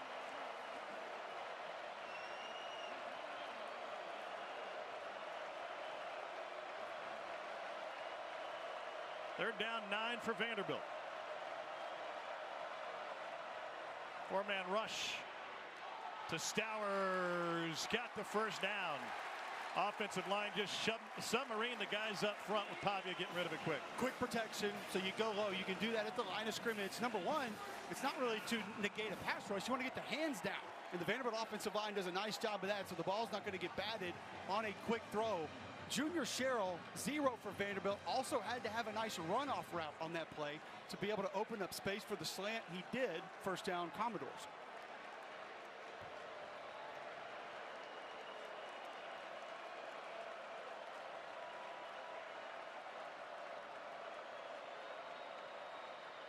Pavia, QB power, picks up a few. Alyssa. Eli Stowers has become one of Diego Pavia's favorite targets, not only here at Vanderbilt, but going back to New Mexico State, guys. They're roommates here in Nashville. Diego hosting Eli on his trip here. He said last weekend they stayed in the apartment. They watched that Bama-Georgia game. They did nothing but game plan things to run against this Alabama defense. They've been excited about this one since then. Well, they'll have to do it with a different quarterback for a play. Diego Pavia's helmet popped off, so Nate Johnson, who arrived in January to battle for the quarterback job, is in. He's attempted one pass this game for Vandy and a trick play earlier.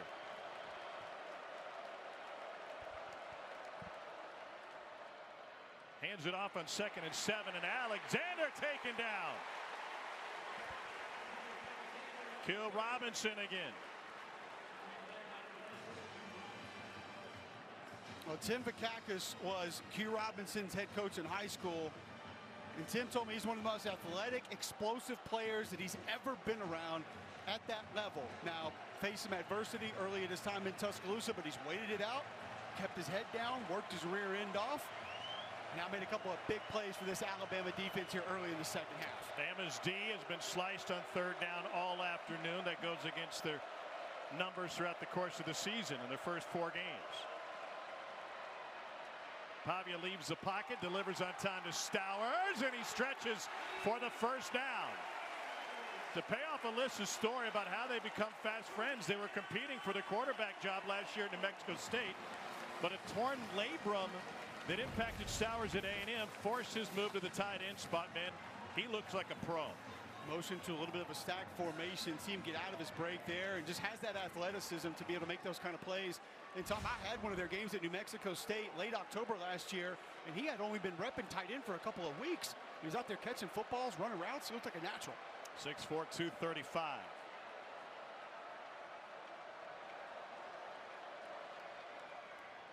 Pavia finds some room on the right side.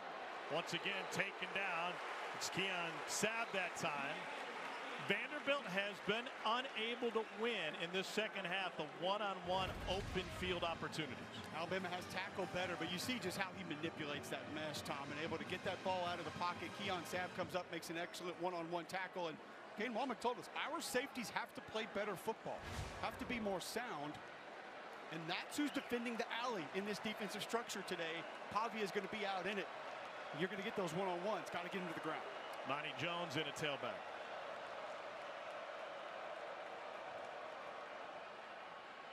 Monty Jones gets bottled up. You've mentioned the alley a couple of times. How would you define that in this offensive formation? So kind of out by the hash, outside of the offensive tackles before you get to that wide receiver. And they stress the end of the line of scrimmage so much with those read plays. Also, you have a quarterback that has mobility, so you're going to be a little bit more calm in how you rush him. Kane Womack told me before the game, we're going to layer our rush package against him in different ways with different bodies. So because of all that, that has to be defended extremely well. You're not going to have numbers out there, Tom, because of how you put them in conflict. Vandy 9-12 on third down this afternoon. They've already converted a pair of third and longs on this drive. Third down 9, downfield. It is incomplete. Sherrill couldn't haul it in. He had Brown trailing him, and that's the opportunity we've discussed with this Vandy offense. They show the slip screen to that side, and then the shot play from Diego Pavia. Just have to make the catch. It's a tough catch. It's over your back shoulder, but the adjustment may need to come a little bit earlier, and that is a massive break for Alabama. Jesse Mirko on to punt it away. Cole Adams back to receive. Mirko spent 3 seasons at Ohio State. And if this checks up, it'll be a beauty. It does, and it is inside the 5. 46-yard punt for the Aussie Jesse Mirko, and Jalen Milroe and Alabama have a long field to work with. 6:50. Jalen Milroe inconsistent in the first half, but coming out first drive of the second half, a perfect 4 for 4. About Robbie Oots going down to grab that first pass. Ryan Williams finally getting involved on those 2 catches. Don't need to share hands on this one. Use your own hands to get it into the end zone. So what do you want to see here from number 1 Alabama on this drive? Specifically backed up right here, Tom, I want to see the north-south run game. Alabama has utilized it a couple of times this year. Wisconsin, they got north and south, and they were able to utilize that in a dominant fashion. I think they can lean on this defense and have success with it, just haven't consistently stayed with it today.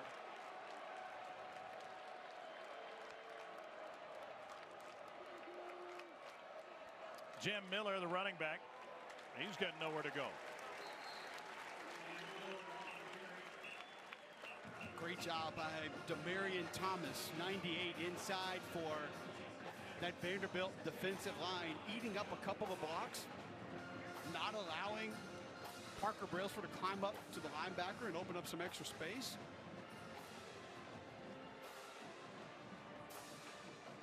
I think it's just a different feel for this Alabama team outside of the first half against Georgia. That's 14 drives. They've scored a total of 24 points.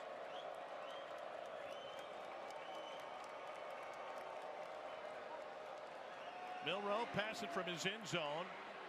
Williams had it, couldn't squeeze it, and took a lick from C.J. Taylor. Now Ryan Williams right back up on his feet. You think about the value, Tom, for this Vanderbilt defense. C.J. Taylor 123 tackles in his career. Ricky Wright, 122 in his career, coming in, playing on the back end of this defense for Clark Lee. Didn't even need to jar that football loose. So I don't think Ryan Williams is going to hold on to it. Those veterans allow you to do so many different things. 3rd down 9.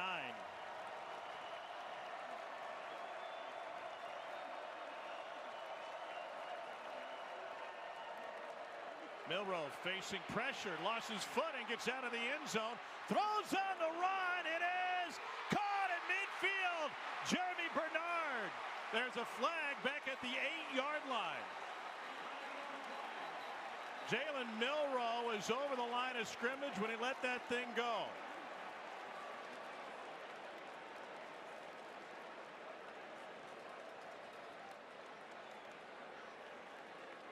Here's Lee Hedrick. Illegal forward pass on the offense number 4. The passer was beyond the line of scrimmage when he threw the ball. The penalty will be enforced after this through goal from the spot of the foul. So the Houdini act, a loss of down, 4th down. All for naught. 49-yard gain wiped off because Milroe is over the line. Well, it's an excellent pass rush right side of your screen. Corday Snyder able to use that inside swim move and then just about a yard over, Tom. Entire body has to be past the line of scrimmage, and certainly was.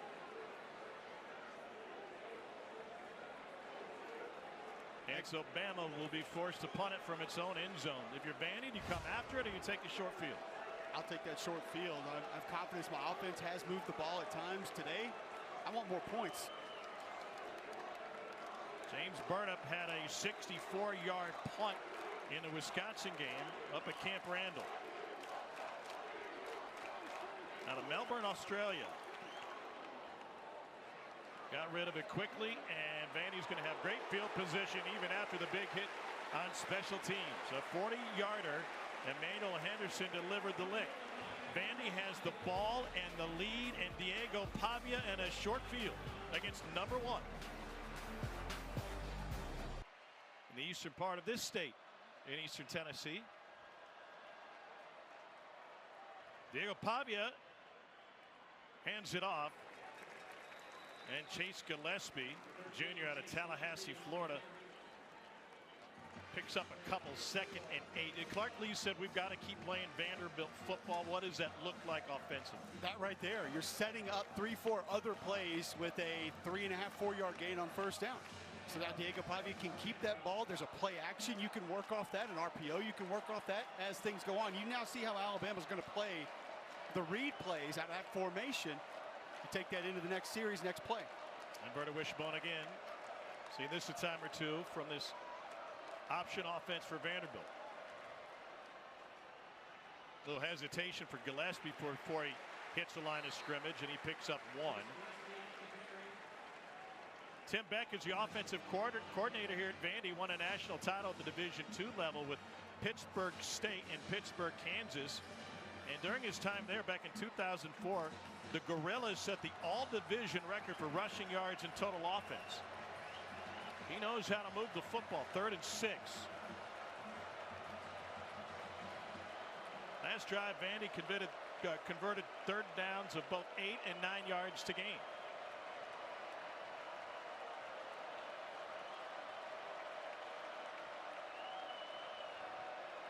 Four-man rush. Pavia reverse pivot and delivers, but Quincy Skinner is going to be brought down short. Another issue that Tim Beck clued us into yesterday was that he often knows if it's a 4-down drive, multiple plays before they're going to keep the offense on the field on 4th and short. I think that'd be a great example of what you're describing, Tom. He knew, okay, we pick up 2-3 yards here. We're going to go ahead and go for it on 4th down. So he's got that next call registered. I love how he said, I don't always tell Diego that, though. I want him to run the one specific play first. Can you run a QB sneak against this big Alabama line? Depends on how much space you get. Not out of the shotgun. They're 2 of 3 on 4th down this year. Pavia wants to throw. He goes down the middle. It is caught. Touchdown. Vanderbilt and Junior Sherrill. That might be the most Diego Pavia play ever. On 4th and 1, he goes deep. His family thrilled with this one. Vandy holds on to his lead, and they extend it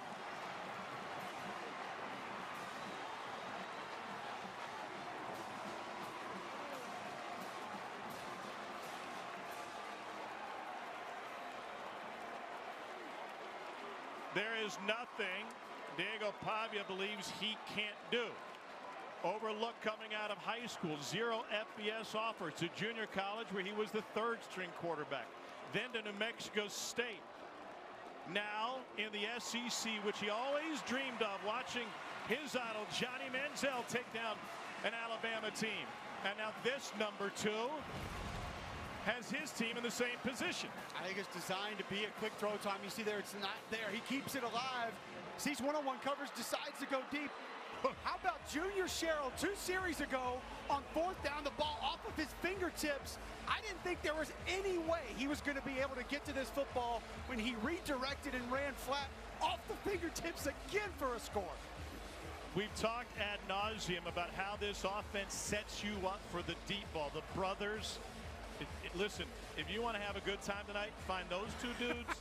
I guarantee you they will be available. But the point is that all of that option action brings Malachi Moore and the safeties even closer to the line of scrimmage. It all lulls you to sleep. It all draws your attention.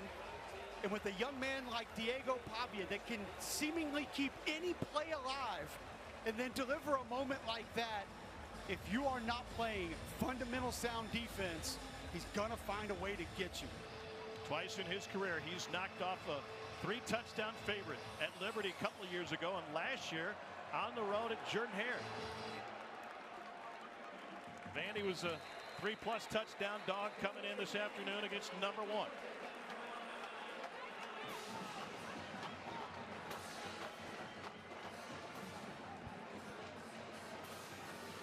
So most points scored against the number 1 team in Vanderbilt program history.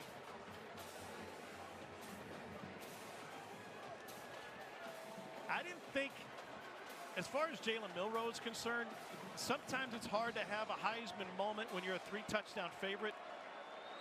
But he's a special player. And down 9 in the second half, what can he dream up? Tackle immediately made on Cole Adams after the catch.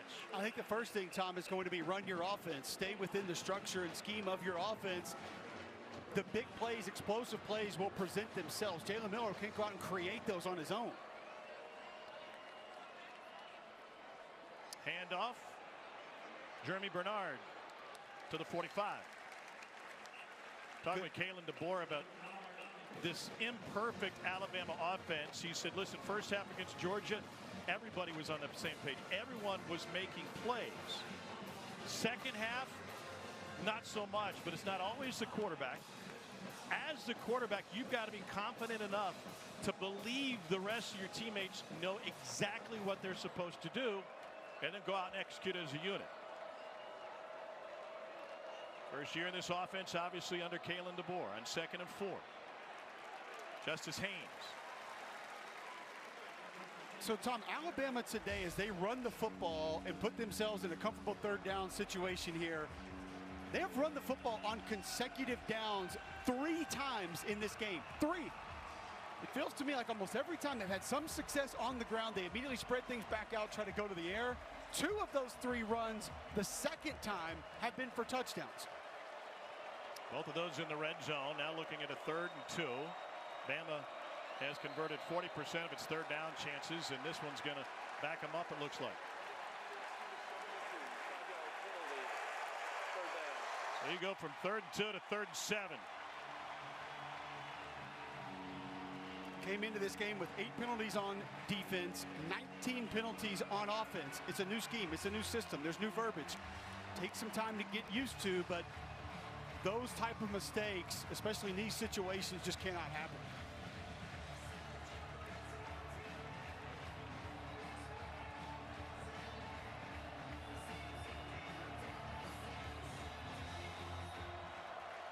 Third down 7.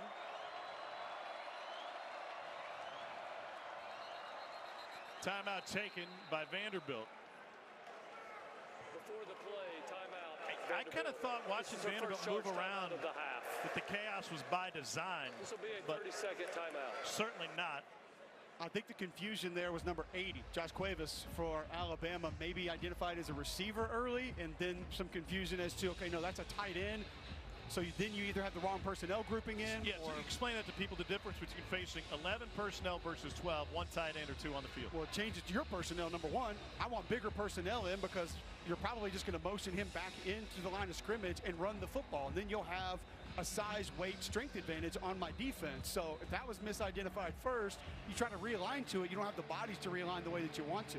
So now Bama looking at a 3rd and 7. Where do you think they go? You and I learned about a specific route combination that you brought up earlier in the broadcast where the running back is the first read. I would test the middle of the field against this defense here because you're getting off coverage.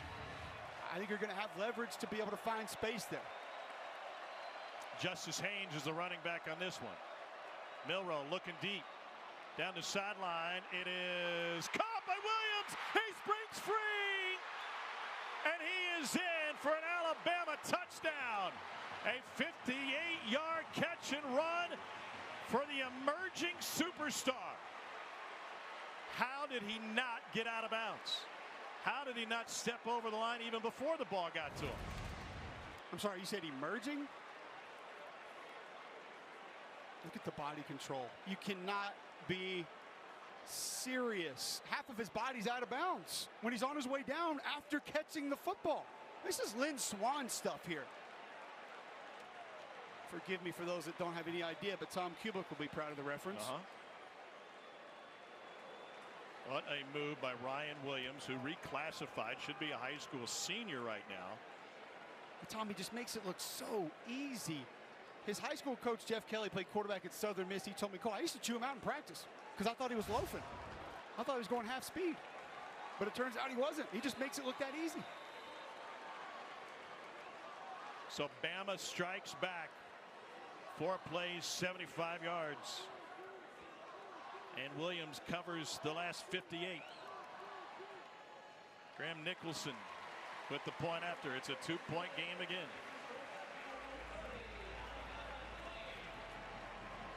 I said try the middle of the field. I thought you'd have space to be able to pick up first down yardage. You get one-on-one on the outside with a receiver that you obviously trust. Ryan Williams going up to make that catch, and then I don't know how, like you said, Tom, how do you stay in bounds? And then that acceleration right there at the end is what we talked about a little bit earlier with what he's able to do getting back to full speed. So stop, jump, land, full speed immediately. Remember, rate of force development, 0.15 seconds it takes, according to strength coach David Ballou, for Ryan Williams to get to his full force displacement, basically. So whatever 0 to 60 is, his 0 to 120 is 0.15. It allows for immediate change of direction, recovering to your full speed. It's a wide receiver with Barry Sanders type moves. Let me explain this a little bit differently. Coach Ballou told me the only comp that he has had at Alabama would be Jalen Waddle. That's it. Where he is on that chart, where his numbers are on that graph. Number 3 for Alabama is You're now saying number that 10. as if Alabama has a history of great wide receivers. No return for Vanderbilt. Diego Pavia was able to extend the Vandy lead on that last possession, converting a 4th and short with a shot to the end zone. Vandy takes another shot, but they have not wobbled. Well, if there's a gentleman playing college football that is just flat out not going to get rattled by anything that you do, it's number 2 in black. He just flat out don't care.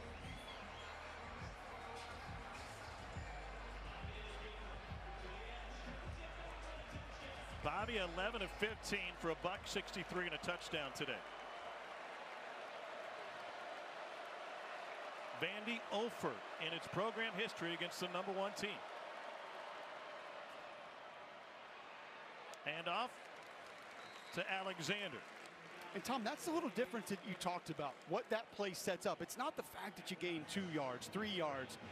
But guess what? Tim Beck keeps coming back to it. They're going to continue to test the middle of that defense because they know the attention that it attracts. And that is his tell. That's his poker hand, basically. It's going to make you show how you're defending that, which opens up everything else that he wants to do around it.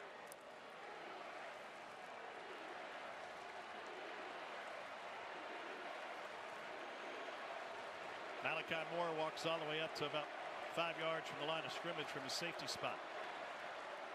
Option, a shovel pass again to Stowers, and it's another first down. Stowers past midfield, and he finally gets ridden down in Alabama territory. A 34-yard shovel pass to Stowers. It has the crowd in the Vandy section, which is limited, on its feet here this afternoon. Third quarter. 3 quarters in. Kalen DeBoer is. Welcome back to SEC football, presented by Sonic. Moments ago, Alabama head coach Kalen DeBoer with Alyssa Lang. Coach, what'd you just say to your guys to start the fourth quarter? Just keep playing. You know, the ball's on the 40 still. Yeah, we don't want to give that play up, but keep competing, keep playing. There's a quarter left to go. You know, we're moving the ball up and down the field. Just make every yard, make every point hard, and worry about the next play. Thanks, Coach. Good luck. Yep. Well, they made that play hard, just 1 yard on first down for Vanderbilt after the fantastic catch and run by Eli Stowers, a former 4-star quarterback. There's some talent on that bench, but Alabama has seen the talent limited to the sideline for a good chunk of this game. Second down 9. Monty Jones is the running back. Stowers is the wing back, top of the formation.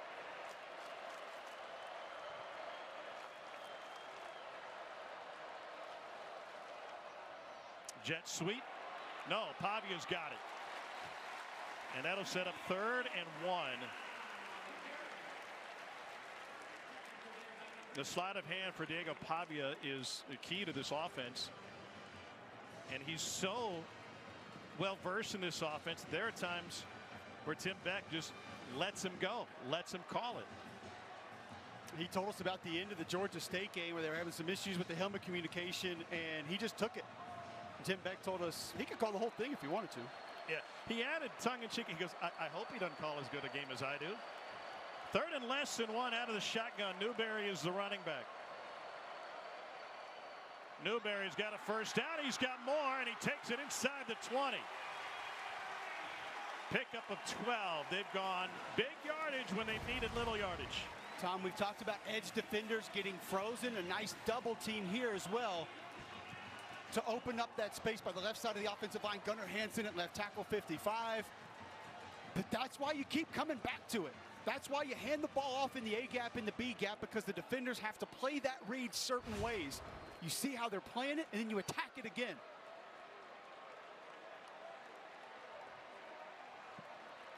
A.J. Newberry behind Pavia in the pistol. Pavia calls his own number and stumbles forward just shy of 15. Well, that was a massive collision between A.J. Newberry and Jihad Campbell, as Newberry just turned into a lead blocker on this play. And by the way, number 8, Devontae Smith, took the worst part of this one at the end and has to come off the field. Excuse me, it was Smith. Yeah, took a helmet to Newberry. the thigh. We didn't even think Devontae Smith was going to play in this game. Was limited at practice Thursday in Tuscaloosa. Shift out of the inverted wishbone and find room on the right tackle. Another big hit as Cedric Alexander spins after taking the lick from Deontay Lawson. So now, Tom, you see you stay in the same family, but you take your other up back and put him to the right. I mean, this is almost some UNLV go-go offense stuff here formationally that Tim Beck's starting to do. And then you pull the guard back around with those 2 blockers. From a numbers perspective, very difficult to fit that type of a run. 3rd down 3. They've run it 6 out of 7 plays on this drive.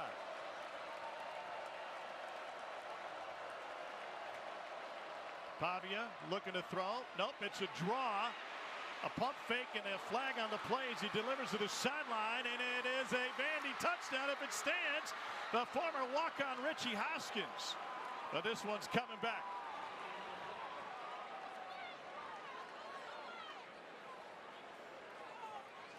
There are 2 flags down. There is one in the secondary that's down.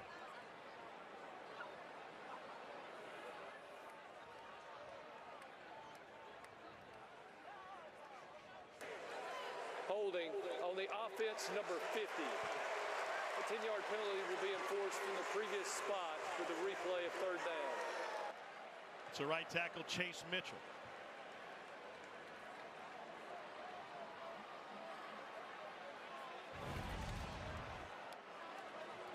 Here's 50, left tackle. Most likely going to be when Pavia decides, there you go, the little yank. And that's one that absolutely prevents the defender from chasing the ball carrier. Good call. Golly, I can't believe I just said that. 3rd and 13 for Vanderbilt.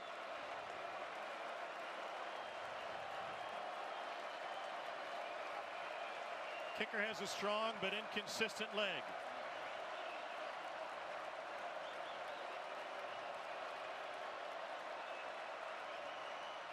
Bama brings only 4. Nearly another hold. Pavia takes off down the sideline and gets tackled from behind. And that'll bring up 4th down. It's a great decision by Diego Pavia not to force this football. Think about situationally where you are in the game. Yanze Pierre, 42 for Alabama. Excellent individual pass rush off the left side. Pavia eludes. No need to force that football in, try and take the points. So here's Brock Taylor, who missed one from about this distance in the second overtime at Missouri last time out. 33-yard attempt. That time he missed it left. Pressure on his shoulders here. And he absolutely drills it. 10:35 left in regulation. Unranked Vanderbilt, 33. Actual human bodies cannot. Then comes along a player not yet old enough to buy certain video games, and he creates a real-life move that likely sent the greatest gaming designers back to their digital drawing boards. Ryan Williams are going to have to invent a brand new controller. What kind of video games is our guy Ryan McGee buying? Pong. He's a big-time Pong guy. Didn't know you had to be 18 to buy that. Well, last week he kept an Alabama comeback after they failed behind in the 4th quarter on this catch from Jalen Milroe. The body control was impeccable. What impressed you the most about the catch this afternoon?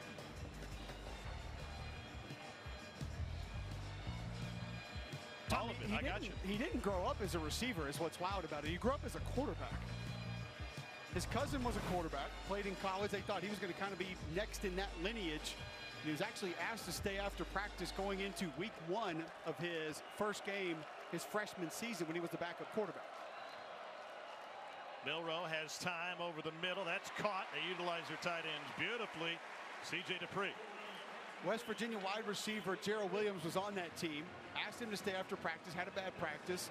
Ryan goes out, throws some passes, and they were looking for a second receiver. Jeff Kelly, his high school coach, told me, and said he saw him watch him run one route, and he knew immediately he was their guy. Milroe to the perimeter again. This is Jeremy Bernard. Well, Ryan Williams is impressive enough that he got Serena Williams tweeting about him. I guess after that catch, maybe Venus needs to do the same. He might need to. Chris Abrams-Drain was his cousin that played quarterback at Spanish Fort. He grew up within a 300-yard radius of Cordell Flott and Velus Jones. Oh, my gosh. So those three hung out together growing up. He was always the youngest and the smallest. Milroe directing, and he gets drilled. Lost the football. Jalen Milroe gives it up. Miles Capers delivered the hit. They say Vanderbilt football.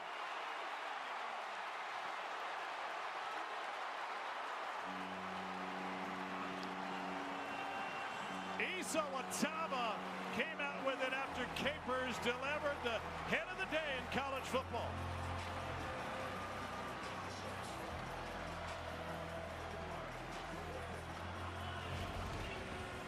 Capers rushing on the left side of your screen. 29.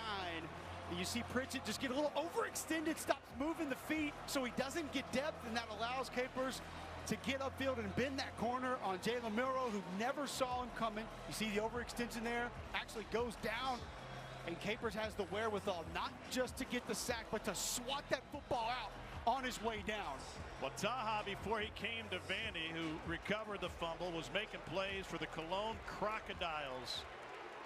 That's Cologne, Germany. Swimming, crew, tennis, and now a play to perhaps knock off number 1. 9:36 remaining. Pavia keeps it. And Diego Pavia takes it past midfield for a pickup of 5. What should the stress level be for Alabama fans at this moment? I would not be comfortable in my recliners if I was watching this football game hoping for an Alabama win. Oh, they got out of the recliners a long time ago.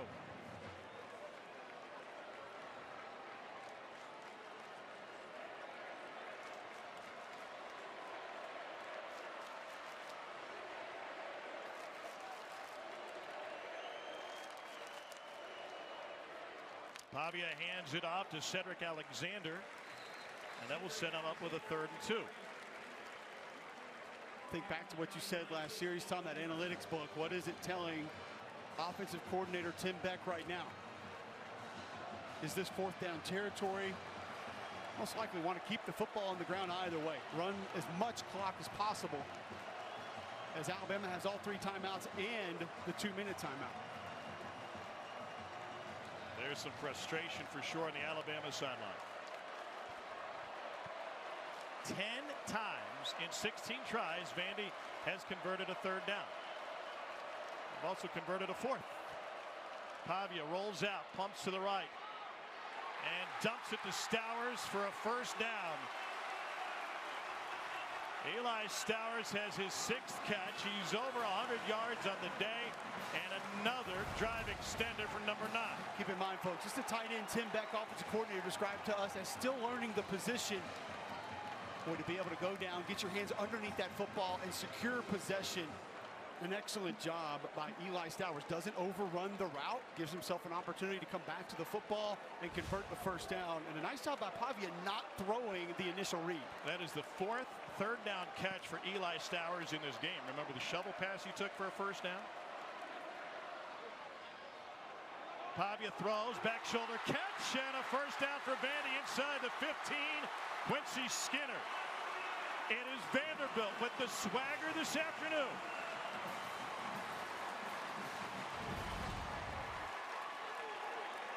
He has inside leverage, but doesn't take it. A nice move. North-south, Diego Pavia understands exactly where to deliver that football in man coverage. That's just confidence, Tom, by a quarterback knowing his receiver is going to break that route back, come back to the football, put it right there on his back shoulder. Excellent throw. Vandy has run 65 plays to Alabama's 38. They have controlled this game with their offense. Pavia with the pitch on the option. Junior Sherrill out of bounds. Now set up 2nd and short. What's eye-opening is the comfort level that Diego Pavia has with his mastering the manipulation of this offense. Getting in and out of the fakes, manipulating the mesh, pulling the ball out, pitching the ball. Now, have there been a couple that have gone awry this year? Yes, because he has that kind of confidence that he can make any little touch pass or any pitch. But right there you see just how masterful he can be inside this offense. It's a Vanderbilt team that has lost on the road to both Missouri and Georgia State. 2-2 on the year. They opened it with an upset win against Virginia Tech. Movement on the right side. Pardon me, timeout taken. Vanderbilt. Chance to think, to marinate. And if you're a Bama fan, to stress, under 6 to go. Vandy knocked down number 1, and it hasn't happened very often. The number 1 ranked Alabama team has lost to an unranked opponent. 64-3. And Diego Pavia can put his name alongside State's John Bond in 1980 and A&M Zach Calzada in 21 as a quarterback to do so. 2nd and 1. Pavia gives it up. A churn for Alexander. He has stood up at the line. Bama's trying to punch that thing loose. And they say forward progress stopped at the line of scrimmage. Now 3rd and 1. Wouldn't be surprised if you stay in that family. A read play with Pavia potentially keeping it off tackle with how Alabama has squeezed the last few of those runs inside. Tom Hartcole, Kublik, Alyssa Lang down on the sideline. Vanderbilt has never knocked off the #1 team in the country. 0-10 all time. This is where I love just getting Diego Pavia out on the perimeter, Tom. Give him an option, let him run, be the playmaker that he is. Got Alexander next to him. Little replay. Pavia throws. Touchdown, Vanderbilt.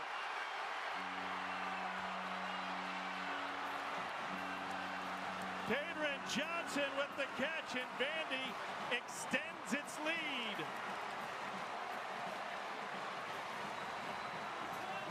This offense, when run right, can be unstoppable. You think they're going to zig, and they zag, and they go to Johnson. The Lil U's backup tight end. It's an 11-point Vandy lead with a point after coming. Diego Pavia was unwanted coming out of high school in Albuquerque, New Mexico. He begged to play for his home state team. The Lobos never talked to him. Did junior college for a couple of years. Had an opportunity to walk on at Texas Tech. Said, I think I'm better than that. 2 years at New Mexico State, and now directing what could be the upset of the year in college football. Diego Pavia, the master of manipulation, off the play fake to Cameron Johnson.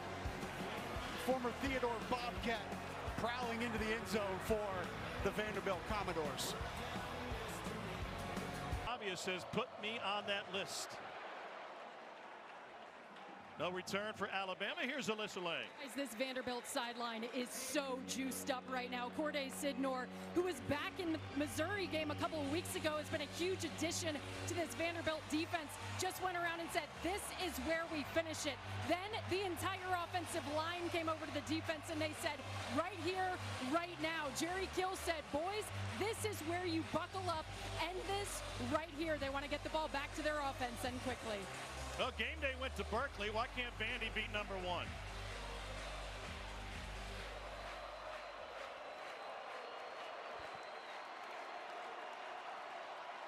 Jalen Milrose, 15 of 20, 1 touchdown, 1 pick. That pick found the end zone for Vandy on Alabama's first possession. Long throw to the perimeter and a 5-yard gain to the tight end, Josh Cuevas. We watched film with Kalen DeBoer in his office on Thursday afternoon, and what he constantly harped on was Jalen Milroe building his confidence and throwing in rhythm. Forced out of rhythm here, has to run, unloads deep.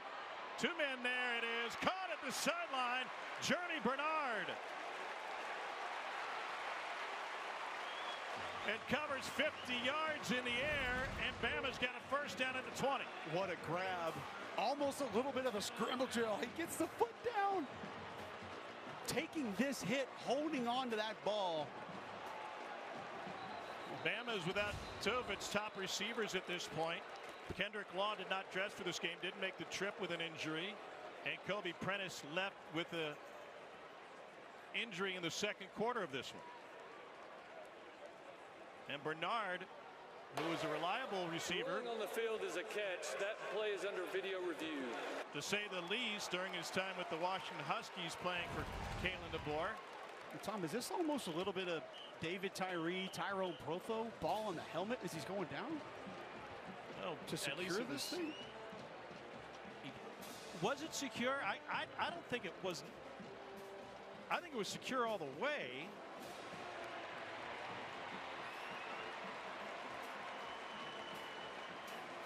The important part is he survives the ground, which has to happen. This is where you might see it kind of on his helmet for a moment right there. Just incredible concentration.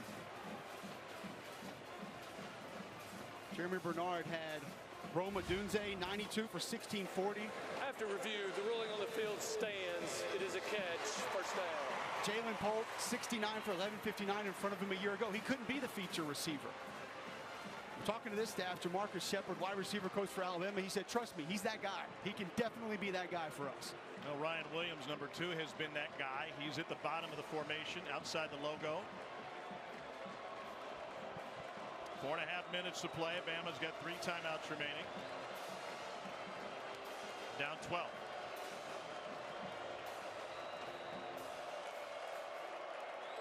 Milroe and QB draw. Plenty of room. And he gets taken down by Brian Longwell. Tom, that is an excellent play by Byron Longwell because Justice Haynes had him squared up about 5 yards downfield. Now 2nd and 2. Milroe pumps right. Everybody covered.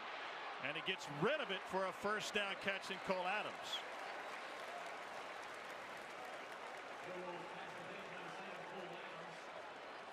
First and 10 from the 11 for Alabama. That mesh concept very valuable for Alabama against Georgia. Going back to it there. Miller has to get through his entire progression, be able to make a positive play out of it. Another QB run. Milroe tries to hurdle through the gap and just made it back to the line of scrimmage. Linus Zunk folding down inside to help make that stop. 2nd and 10. Milroe's got all day. Lobs back corner. Incomplete.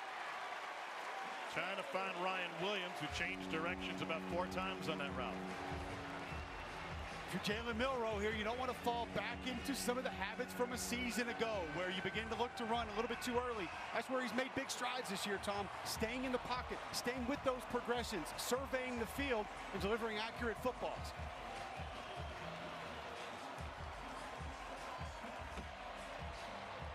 Down 12, field goal does nothing for you.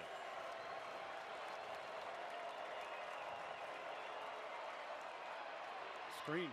And they get it off inside the 5, down to the 2 goes Miller. It'll be right near the first down marker. We'll see where the spot is. Offense will stay on the field, looking at a 4th and short. Milroe under center. Clark Lee begging for a timeout, didn't get it.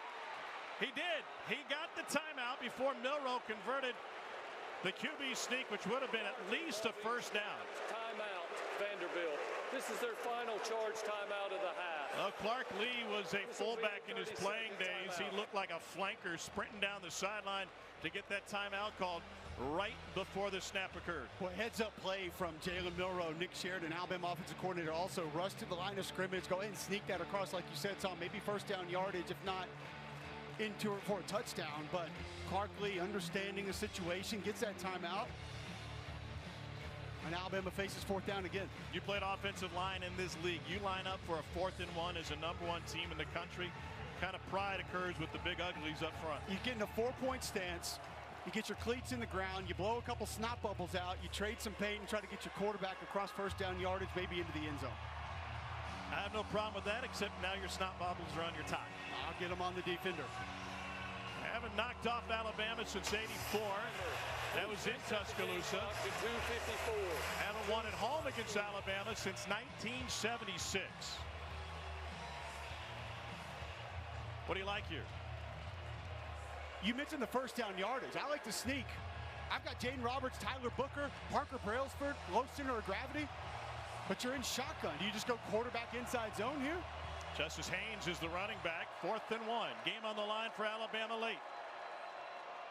They reverse it out of there looking for the corner, and it is Ryan Williams into the end zone. 2-yard touchdown run for the fantastic freshman Ryan Williams. His 2nd touchdown of the game. Tom, you are an absolute buffoon for the rest of your life. If this does not work, you are a complete genius if it does. Nick Sheridan had been holding on to that play call, and it was a beauty. So for the point after, it's Graham Nicholson.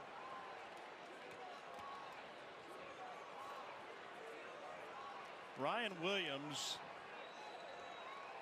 is an absolute superstar. What a weapon for this Alabama team.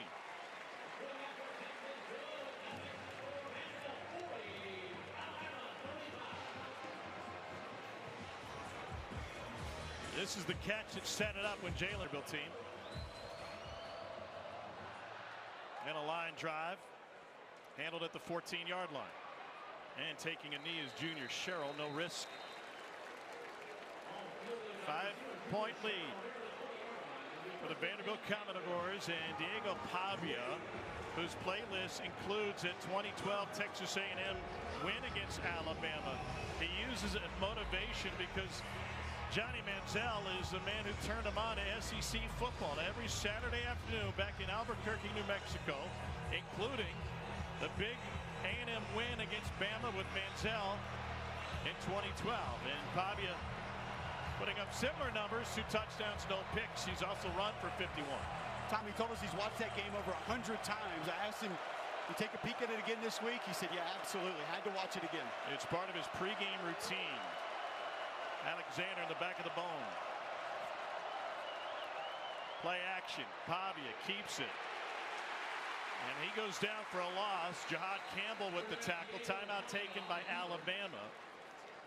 This is a Vanderbilt team that's put the ball on the ground 7 times this year. They've only lost 1 of those fumbles. But I just feel like that play specifically was a little too conservative with 2:37 remaining in the 2-minute timeout. But keep in mind also that can set up a lot of other things. Look what Alabama just did on the goal line with a bit of a reverse. We know Pavia has the ability to hand that off. I mean, that's just kind of a direct quarterback sweep right there. You want to play it a little bit safe. But as we have talked about, I've hammered this with Tim Beck this entire game.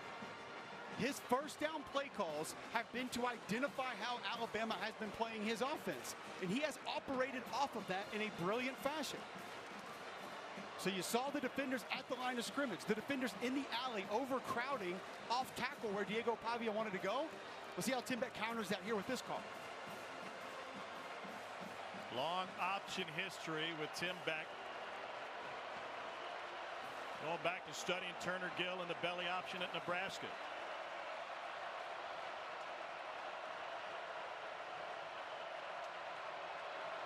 On 2nd and 12. Pavia dumps it off, room up the sideline, and a Vanderbilt first down for Cedric Alexander. A gain of 19. First down, Vandy with 2:22 and rolling. Bama's going to let this thing roll to the 2-minute timeout. And the Tide will have a pair of timeouts remaining after.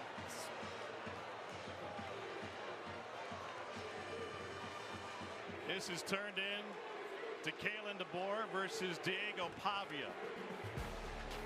And the sub-6-foot quarterback from the land of enchantment has won the battle thus far in Vandy. Clark Lee and Vanderbilt trying to make history this afternoon in Nashville. And this trend, 0-60 all time against the top 5 and never beating a #1 team, is exclamated by the fact that they've given up 35 points today. #1 teams that score 35 against unranked teams are 364-2 all time. 07 Arkansas, 21 A&M. Only 2 unranked teams to do that. First and 10 for Pavia. He hands it off. Big room left side and a first down for the Commodores. Cedric Alexander. The clock will run. Bama could stop it twice.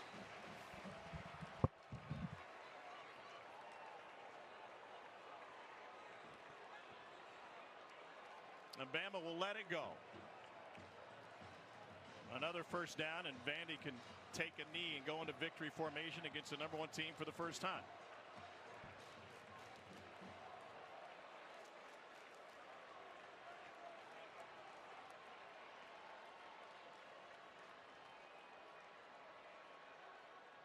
Pavia with the handoff to Alexander. He's to the logo, and now Alabama will use a quick timeout. Let's take you back to 2021.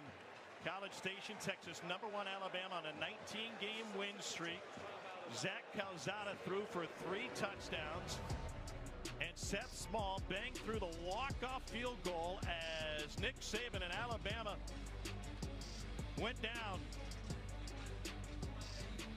The last time and one of only 3 times that a #1 Alabama team has lost to an unranked opponent. Remember, the talk going into that game was Jimbo Fisher and Nick Saban and all the off-season war of words that they had gotten into. No such thing here. No drama between Bama and Vandy except for the scoreboard. Clark Lee said, I'm tired of losing. We got to find a way to redefine how we run this program to get our best players on the field to be able to compete. They didn't win a conference game last year. How about he told us, Tom, we are finally on the climb. I feel like we've actually left base camp here for the first time with what his team's doing this season. Jalen Milroe stuck on the bench again, even with a stop here. Best case, Bama can get it with 20-ish seconds remaining in regulation. Down 5.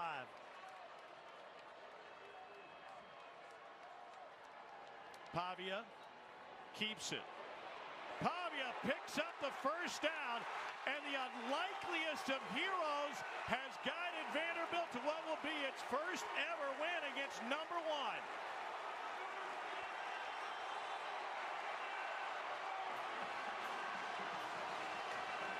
The Vanderbilt fans are outnumbered. Diego Pavia has been overlooked. Clark Lee has tried to build a winner but come up short. And now Kalen DeBoer knows the sting of a loss as Alabama's head coach for the first time. Tears among the Pavia family in the stands. I asked Diego Pavia what would a win against number 1 Alabama mean, and he just kind of shook his head. He said, this is what I dreamed of, playing in the SEC, doing what Johnny Manziel did, proving that I belong. And he has done all that and more today. Cole, you hit on it early. It's not just his mastery of this offense. It's the attitude that he plays with. Dick Clark Lee has infused in this program after a few years of spinning their wheels. Clark Lee said he has an unbelievable ability to rally people around him. It's not just the offense, it's the defense, it's the entire team. He has a believability about himself that motivates everybody on his side. And Tom, you weren't just saying that as satire. He told you he actually had a dream about playing in the Southeastern Conference and doing things like this. Second half, he was magical. It'll be the most points by an unranked team against AP number 1. Pardon me, the 5th most all time. And they will count down this Vanderbilt win. Bama will become just the 4th AP number 1 team to lose to an unranked opponent a game after defeating a top 2 opponent. Now Diego Pavia, the one keeping his composure. There's a flag on the play. What a feeling this must be for Clark Lee. Played here at Vanderbilt. Came here from Notre Dame after directing a top 10 defense year after year. He knew the challenge that was in front of him, leading this Moorbound program and trying to figure out how to operate with the transfer portal and NIL taking players away to other programs. He said, we've been a year behind everybody since I got here in that regard. Tom, we know the inherent difficulties here at Vanderbilt, but like you said, he completely rewired this program in the offseason, almost hit the reset button. The play was over. Unsportsmanlike conduct on the defense number 13 for kicking the ball. 15-yard penalty will be enforced from the dead ball spot. That carries an automatic first down. Since the game clock is running, this penalty also carries a 10-second runoff. 10-second runoff. It's all academic anyway. Clark Lee said, we now run this program with attention to detail leading to one thing. Everything that we do is to win a game. That wasn't the case as they tried to build it the previous 3 years. Talk to us about some of those wicked learning environments that he's had to put himself through and have a better understanding of to get to that point that you mentioned, Tom. All directions pointing to how we can stack more W's.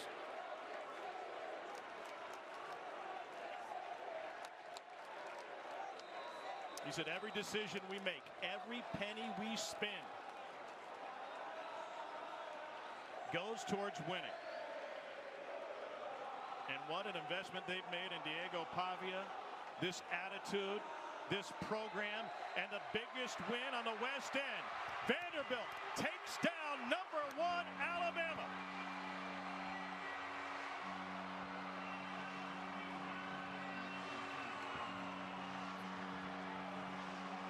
Diego Pavia very nearly went into the stands to celebrate with his brothers, but instead they've come onto the field with him. And the rest of the students will do the same. Somewhere in that maelstrom is Alyssa Lay.